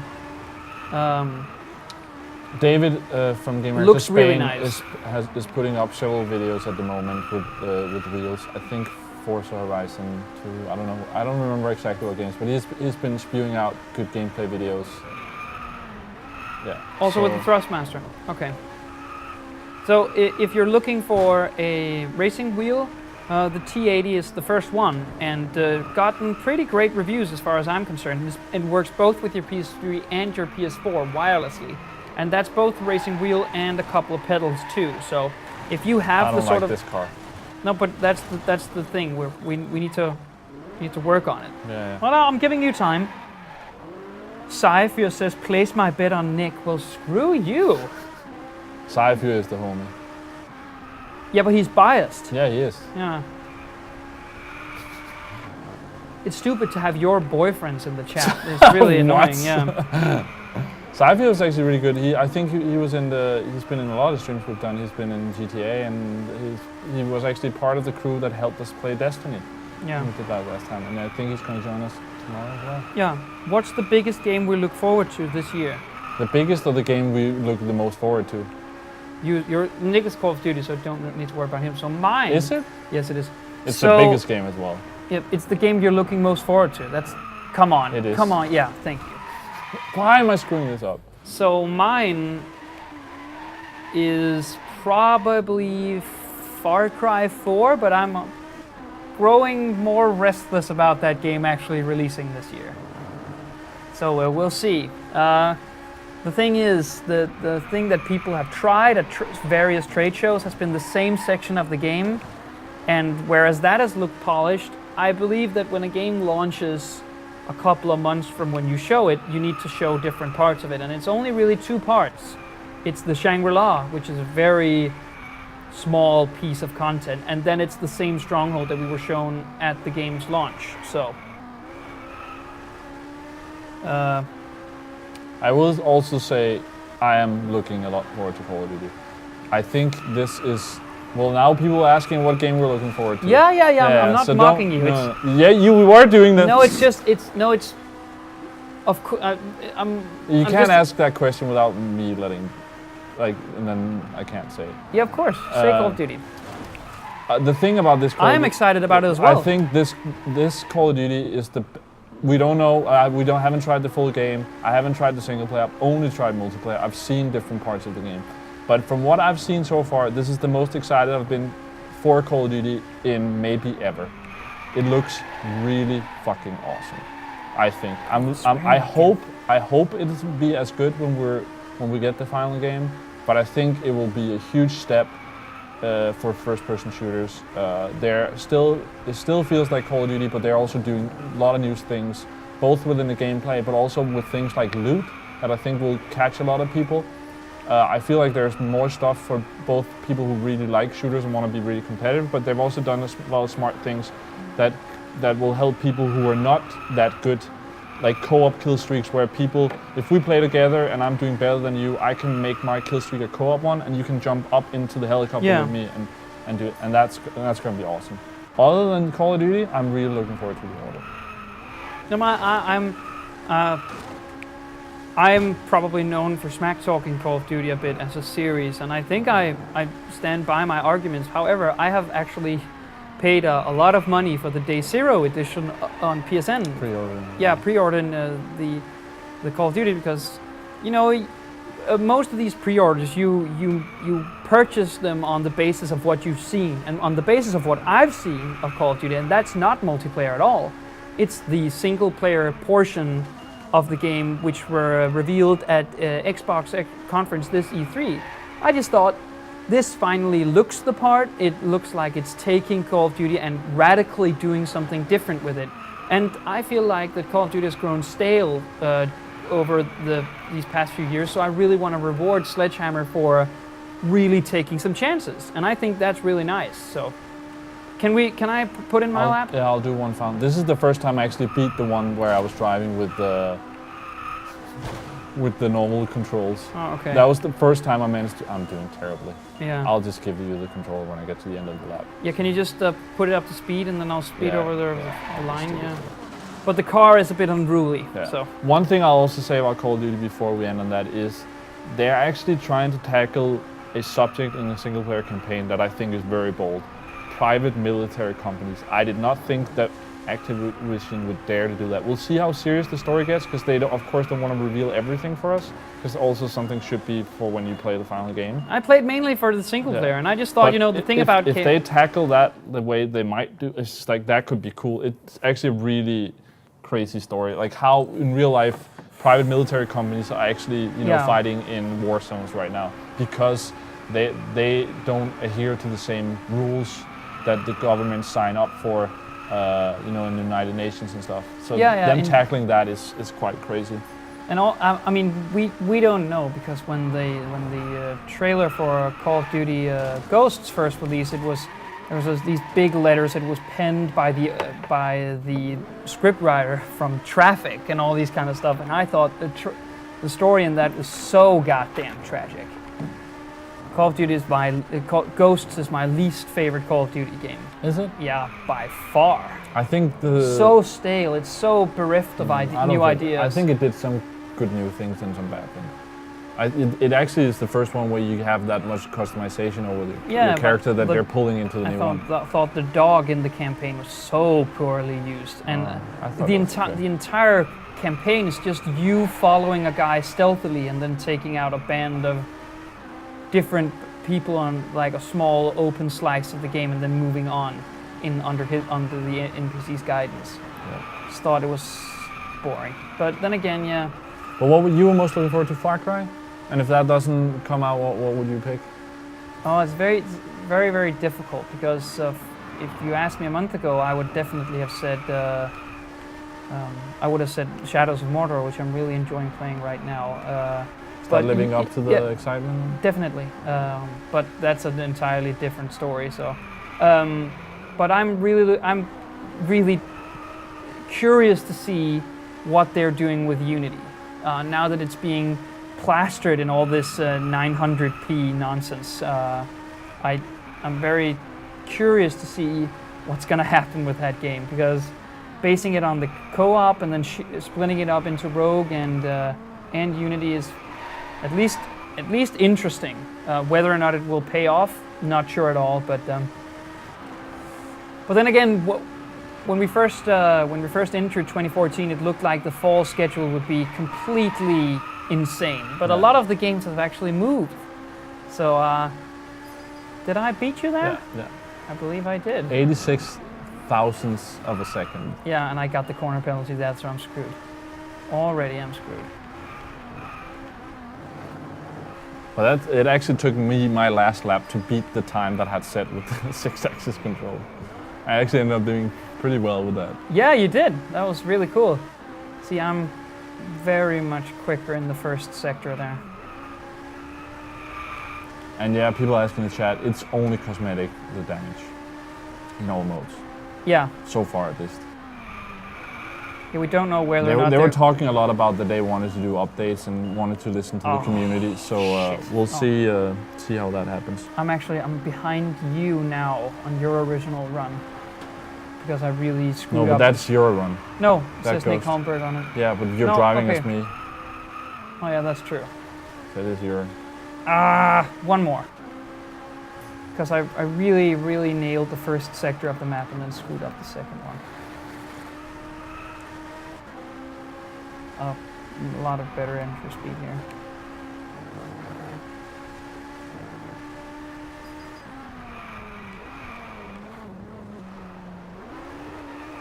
See, it's when you go back on the throttle, it's very difficult not to have the back step out, because it has too much horsepower. Yeah. I like playing with the sedans a bit more. It seems you have more control over it. We were talking about the BMW M5 and the Mercedes. See, I completely screw over these two corners here, that double whammy. They're still fast, they're way faster. Yeah, we're still really struggling to get in that 56-second one. But we could also have picked other cars, couldn't we? I believe so.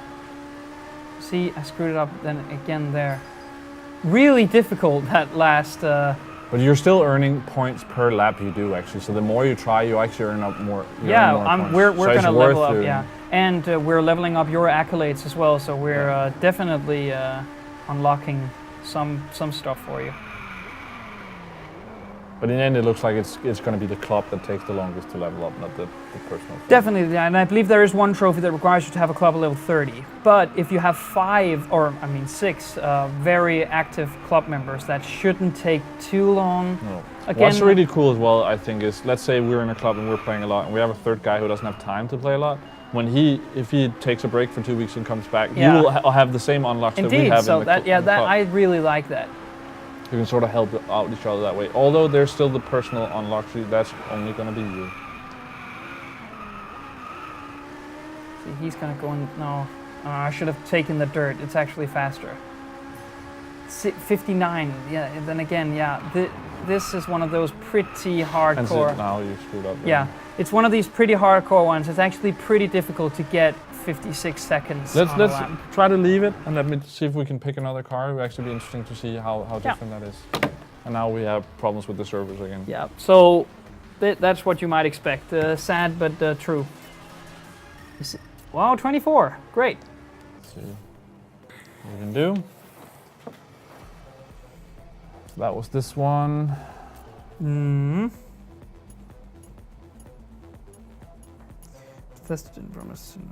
So what would I like? Yeah, by the way, if we're plugging something on, don't go with the Maruzia. Don't. I'm considering going with this one. The Porsche is supposed to be really good in the corner. That car is all over the place. I'm just going to say it now. Oh, I can't choose that. You can't choose our club. So, yeah, to plug something on the Gamereactor website, yeah, we have the review up of Driveclub, but we've also just reviewed one of the biggest releases of the year. Not for the hardcore people, but for a lot of gamers. This feels fucking fast already. Which is Skylanders Trap Team. Holy moly. Which just got a 9 on the website from Sebastian. I was not listening at all. No, because you're a douche. No, that's because this is really fast. It's not faster than the Ferrari. I was faster. Notice I beat your fucking time. Oh, you're not going to. No, I'm not going to, but it's really fast. Oh. Yeah, but it says Savage on the back. What did you expect? That's true. This is my kind of car. Let me just say. Okay, so Skylanders was reviewed by the Danish site? Yeah, from Sebastian, one of our reviewers, and he gave it a 9. Wow. Really positive score. Now, he is, I think, intricately familiar with the series as a whole, so... but then again, check it out and check out the review, and if you have any interest in this collectible sort of a figure-like landscape, Disney Infinity and Skylanders, then please give it a read. I have been promised that I will get a copy next week. Of Skylanders. And we will stream it next week. Thank you. On Thursday. Pull Sebastian in for that. Ball Crusher asks, you've been playing this game a lot, so how would you rate it from 1 to 10, based on what you've played? So far, I'm somewhere around 7, I feel. Yeah. Some problems. I feel if the social stuff is really awesome, and when the weather comes and the photo mode and all that stuff, I could maybe end up going it up to an 8. Yeah. And that's sort of the same thing with Destiny for me. That goes around as well with like different updates and playing it at first and then the raid comes out and what other updates, things I really love. Now they removed some stuff which I'm not a fan of, but so some grades changes over what updates. We've been talking about that. That's so weird.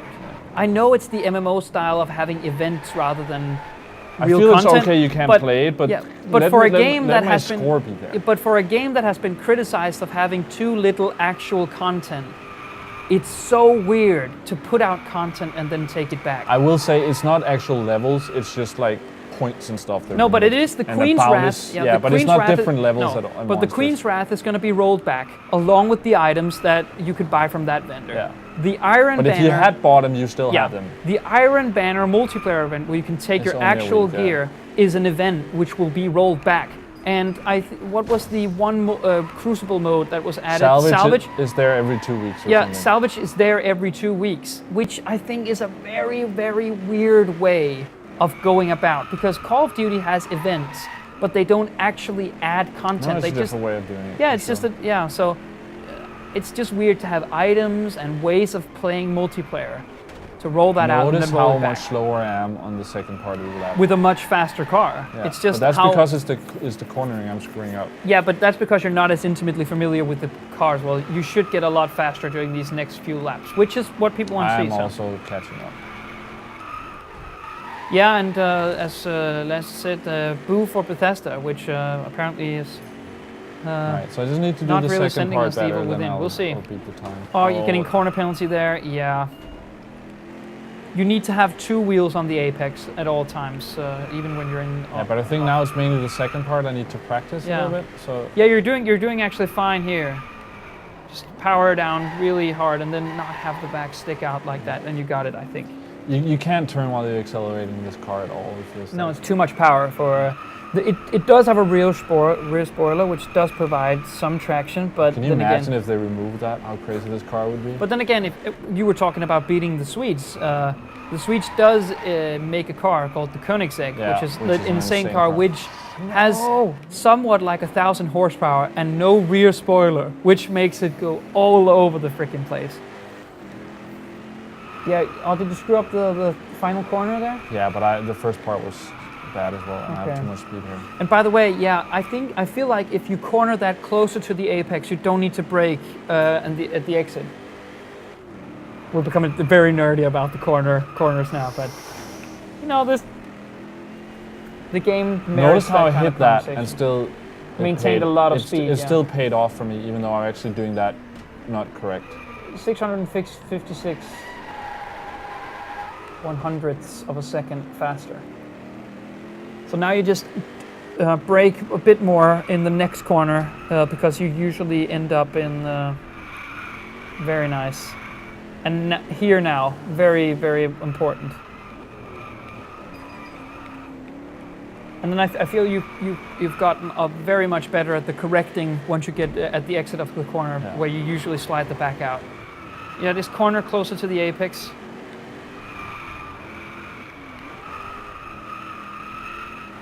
Totally.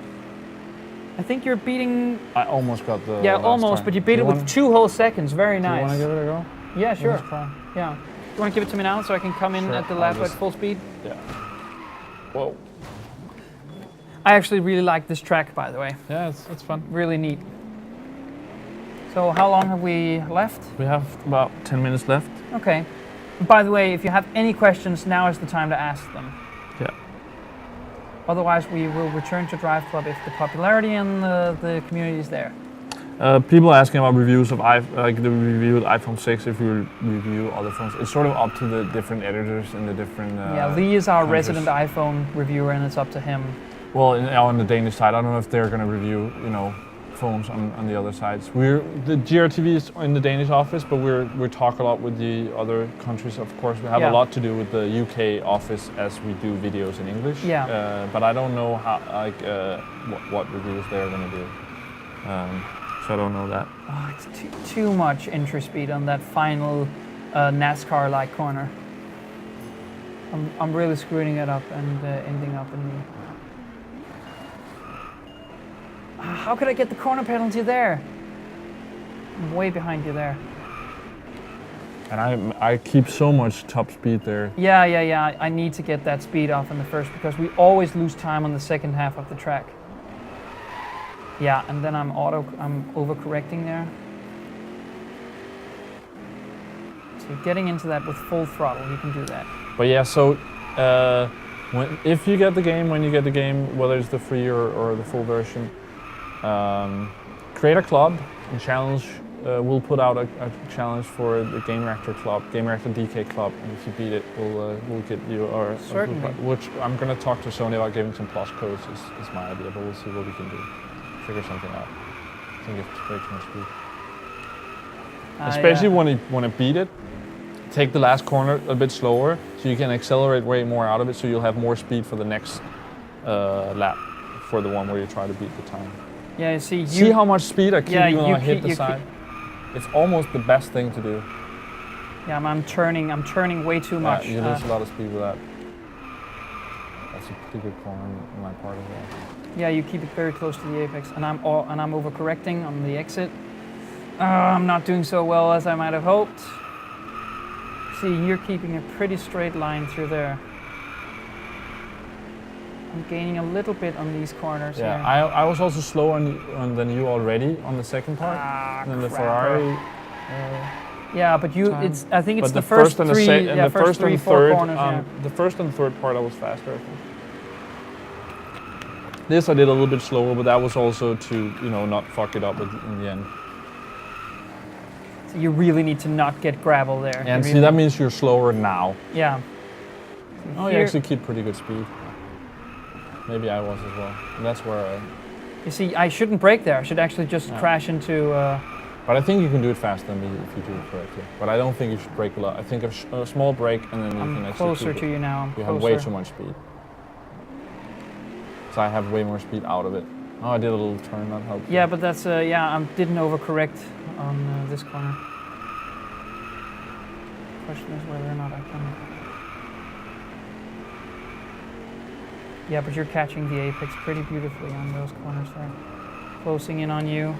So yeah, the other thing is tomorrow we're actually gonna go overtime tomorrow because the plan is we'll actually play until we finish the raid. So that'll probably be 2.5 hours. Yeah, probably if 2.5. If you're good, yeah. I did it in 2 hours the last time. Yeah, but that's pretty professional. We don't know which people. That's true. I hope if you're gonna join us tomorrow that you'll have tried it before or read a guide or something because it's going to take a lot longer if you don't know. And I would say that attempt for me was also, we had a couple of deaths in that as well. Oh, I think I had 2 deaths in that. Oh, it's pretty good. So but the thing with that trophy is no one in the team can die. Yeah, so that means no weak links. And the thing is, I actually had one of my deaths falling into a pit where we had to jump. I timed that wrong, and then that was my first death on that run. See, but we had someone die like on the first part of the raid already, so it was like, okay, this is lost. I can't goddamn get to you. You're doing this quite good though. But that's where I try to play. But that still worked out pretty well for me because I did the last part pretty. Yeah. Kept it safe. Coming in with a bit higher speed. 1.5 seconds behind. Oh, that fucked it up. But I did that as well.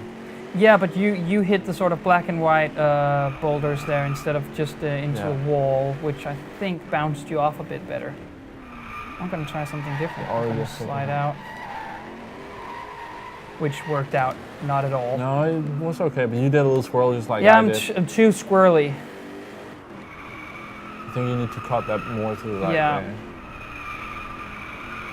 But you see, that's where it becomes like very technical, the way you need to beat it with us. You know what? I'm gonna let you get this. Let me try one more. Okay, go ahead. We have 5 minutes left, so I feel like this is the way we're gonna end it. Yeah. We don't really have time to go into another track. So yeah, tomorrow news and Destiny. Yeah. We have a clan on Bungie.net called Gamereactor. It's a group and a clan, so be sure to. I did this totally wrong. Yeah. Both join the group and apply for the clan as well. See, this was terrible. Yeah, the Gamereactor clan. Yeah. So because and some people have joined us, but are only in the group and not in the clan. So okay, I'm just gonna go straight here. So Nick, do you have any personal? We're getting a lot of questions here. But a little debate is how the games that are coming out on both next gen and old gen consoles are working. Have you tried Alien on the old consoles? No, that was actually for me part of me not playing Battlefield 4 is I was like, I don't know how much different there's going to be. Some games it seems there's a lot, some games it seems like there isn't. It's going to be more this year than last year. Yeah. Because this year a lot of the games are built on next gen and then ported back, where last year was the other way. But I missed some games last year because I was going to save them for when I have a PS4. So I'm trying to catch up on that as well now. The thing is, sort of the point is, I feel like, is people are piggybacking off the debate of the Forza Horizon 2 is not going to get any DLC on 360. Oh, okay. No DLC on 360. Again, I've only played the Xbox One version. So Branko, I reviewed Driveclub for the site and gave it a 7. Philip gave a second opinion on it and gave it a 6. So and I think in the network we're going between 6 and 8. I think Nora gave it an 8. Yeah. Sweden gave it a 6. I yeah, think. and England gave it a. UK gave it a 7 as well. Okay. So I do think it definitely, to sum it all up, it definitely has its problems. Most notably, I feel like if you're trying to go for the sim sort of feel, which I feel like still the game does, I would like there to be some type of customizing the car. I mean, not adjusting the dampers and the suspension, but having some kind of upgrade system in the same type as your fame level to become more intricately familiar with the cars and having sort of your favorite car among them that you have spent time on, upgraded, this kind of stuff, which I feel is very basic for a racing game, track-based racing. You can't do this in this car at full speed. I can tell you that. And as Nick pointed out, there is, for example, you can't even give your car a personalized color at the beginning of every race. So these are quick little foibles, and okay, also the car list itself is pretty narrow. I feel like it would be better if we had double the amount, which would come to 100 instead of 55. Cars? Yeah, the amount of cars. However, we've talked about this early on the stream. The question you always come back to when you review a game, regardless if it's a fighting game or an action-adventure or a racing game, is that whether it's entertaining, whether it's fun, whether it's well designed. And I feel that that is true for Driveclub. It's fun, entertaining to play, and Nick and I have been playing a lot during these past 10 days, week 10 days, and I've had a lot of fun with it. I feel like so have you. So I think it's interesting because it's different problems I have with the game than you. Those things that you mentioned there is not something I care a lot about, but yeah, still we end up sort of in the same space. It's going to be interesting to see where it ends up with the game. Yeah, Adu also says he thinks Gamereactor should have a podcast. Yeah, that would be fun. Yeah, we're talking about it. Yeah. We hope to share something with you as soon as the news becomes available. Yeah. So this was Driveclub, which released just during the past few days. I can't quite. I think it was Tuesday in the US and Wednesday in Europe. Yeah, Tuesday and Wednesday here. Read the review on the site. Read the review of Skylanders Trap Team. Look at the interview we just put up with one of the main designers on the game, and try out the PlayStation Plus version once it becomes available. Not available at this point. And take the Gamereactor DK Club Challenge and see if you can't win some awesome prizes in the I know there's process. clubs in the other countries as well, so maybe we can have a little competition between the countries there. Definitely. And then, we're doing news on Destiny tomorrow, and then also follow @Live Gamereactor on Twitter and @Gamereactor TV. On the @Live Gamereactor, we're posting about what we're streaming, when we have competitions, and also we'll have these couple of competitions now when we post this track time that you can beat, and there will also be an alien competition, probably next week. Yeah. And on the Gamereactor TV one, we'll post whenever some of the videos we're doing and stuff. Definitely. So follow those. And please do. On all the Facebook things we have as well. Yeah. I think that is look out. it. Yeah, look out for more game reviews as the fall season kicks into gear. We will have a full week program of GRTV starting tomorrow with GRTV Fridays. We'll be doing the Destiny Vault of Glass raid and streaming the upcoming releases once they come out during the course of October, November, and December. So stay tuned for all of that. Thank you for watching this Driveclub stream. And we're out. Peace.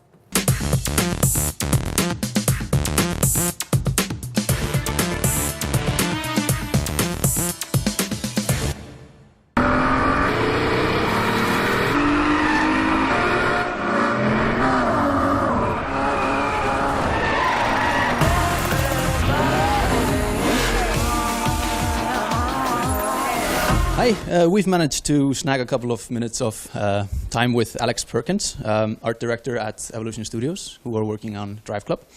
Now, I've had a couple of hours with the game, and I'm really bad at it. But that's because I'm maybe more used to the arcade kind of feel. But you've gone for a mix of arcade and realism. Can you tell me how that came about, and why not go arcade?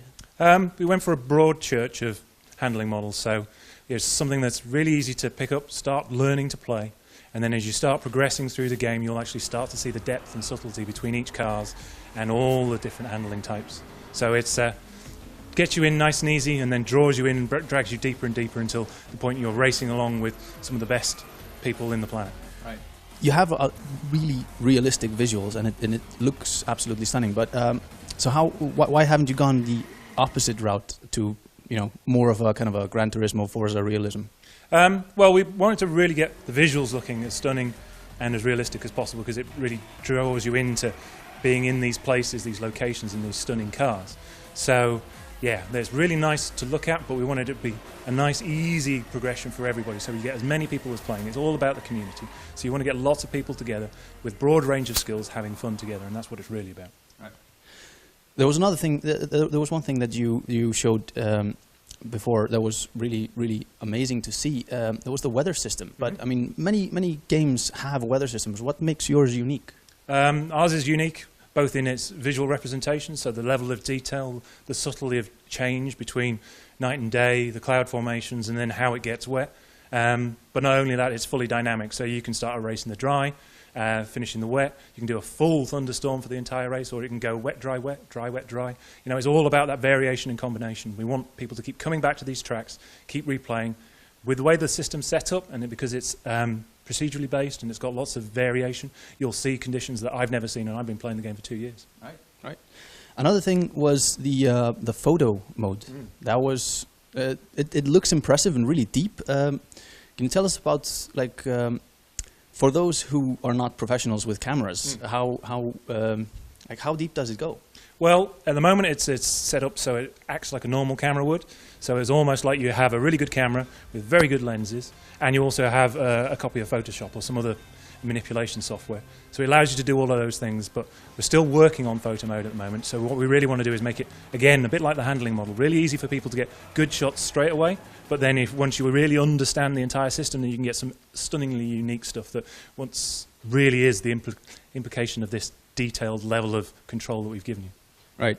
Now the game is really focused on the social aspect. Yes. Can you tell us a little bit about how you delayed the game to streamline the experience? Yes. How would that go about for someone just jumping into the game? Well, what we've done is we made the menu system really encompassing. So if you aren't used to playing online, you can just go and play the single-player tour section. But because of the way that's set up, that's very similar to our event system as the online. So it's not a very big leap from one to the other. Plus, with the challenge system that's embedded into that, you can go through every race you've ever played, find something you think you've done really well, and with one button press, you could share it with just your best friends, other race teams, and then possibly the entire community. The good thing is, the more people you share it with, and the more people that get involved, the bigger the fame score you get. It doesn't matter whether you come last. The more people that are there, the more fame you get. Right. But for a game that is so socially focused, there are a couple of features that you might consider missing. Can you explain why there's no split screen, for example, offline? Split screen was one of those things that we certainly played with. From our research on the MotorStorm games, very few people used it. More people tend to sit at home and play individually and then act as a community online, so much like a social network. It's not something you do. You don't sit with Facebook sat next to somebody. It's all about actually branching out across the world. Right. And another feature that, I know a couple of petrol heads who the thing that they love to talk about when they get together is customization, the tuning. Why is there no tuning in Driveclub? Well, that was to give a nice level playing field for everybody. We don't want it so that somebody has one type of Aston Martin that's so much better than another. So it's a case of when you accept a challenge, you already have that car. So you've got a balanced playing field. It's all about how good you are as a driver, how good you are when you're trying to get the fame. It's not about how good you are at tuning. It's trying to make it as broad and accessible as possible. Right. So with all things considered, how confident are you that the amount of content you've created will be enough to support a solid player base for as long as you hope the game will last? Well, because of the handling model and its broad range, we've got a large amount of variation from vehicle to vehicle. You can really tell the difference, even if they're in the same class. So there's 5 classes, but if you just pick one car from the class and then pick the next one, you'll feel the difference. So there's a massive amount of gameplay difference just on swapping vehicles. And then with 55 tracks and completely interchangeable variable weather conditions, and then it's all dynamic. On top of that, it's procedural, so there's lots of randomness to it. So you really will see lots and lots of different things. Even if you just keep playing the same track over and over again, it'll look and feel different, even if you're playing in the same car. that's all the questions we have for Driveclub, and it looks beautiful. When is it out? It's out in Europe on October the 8th. Right. Look forward to it.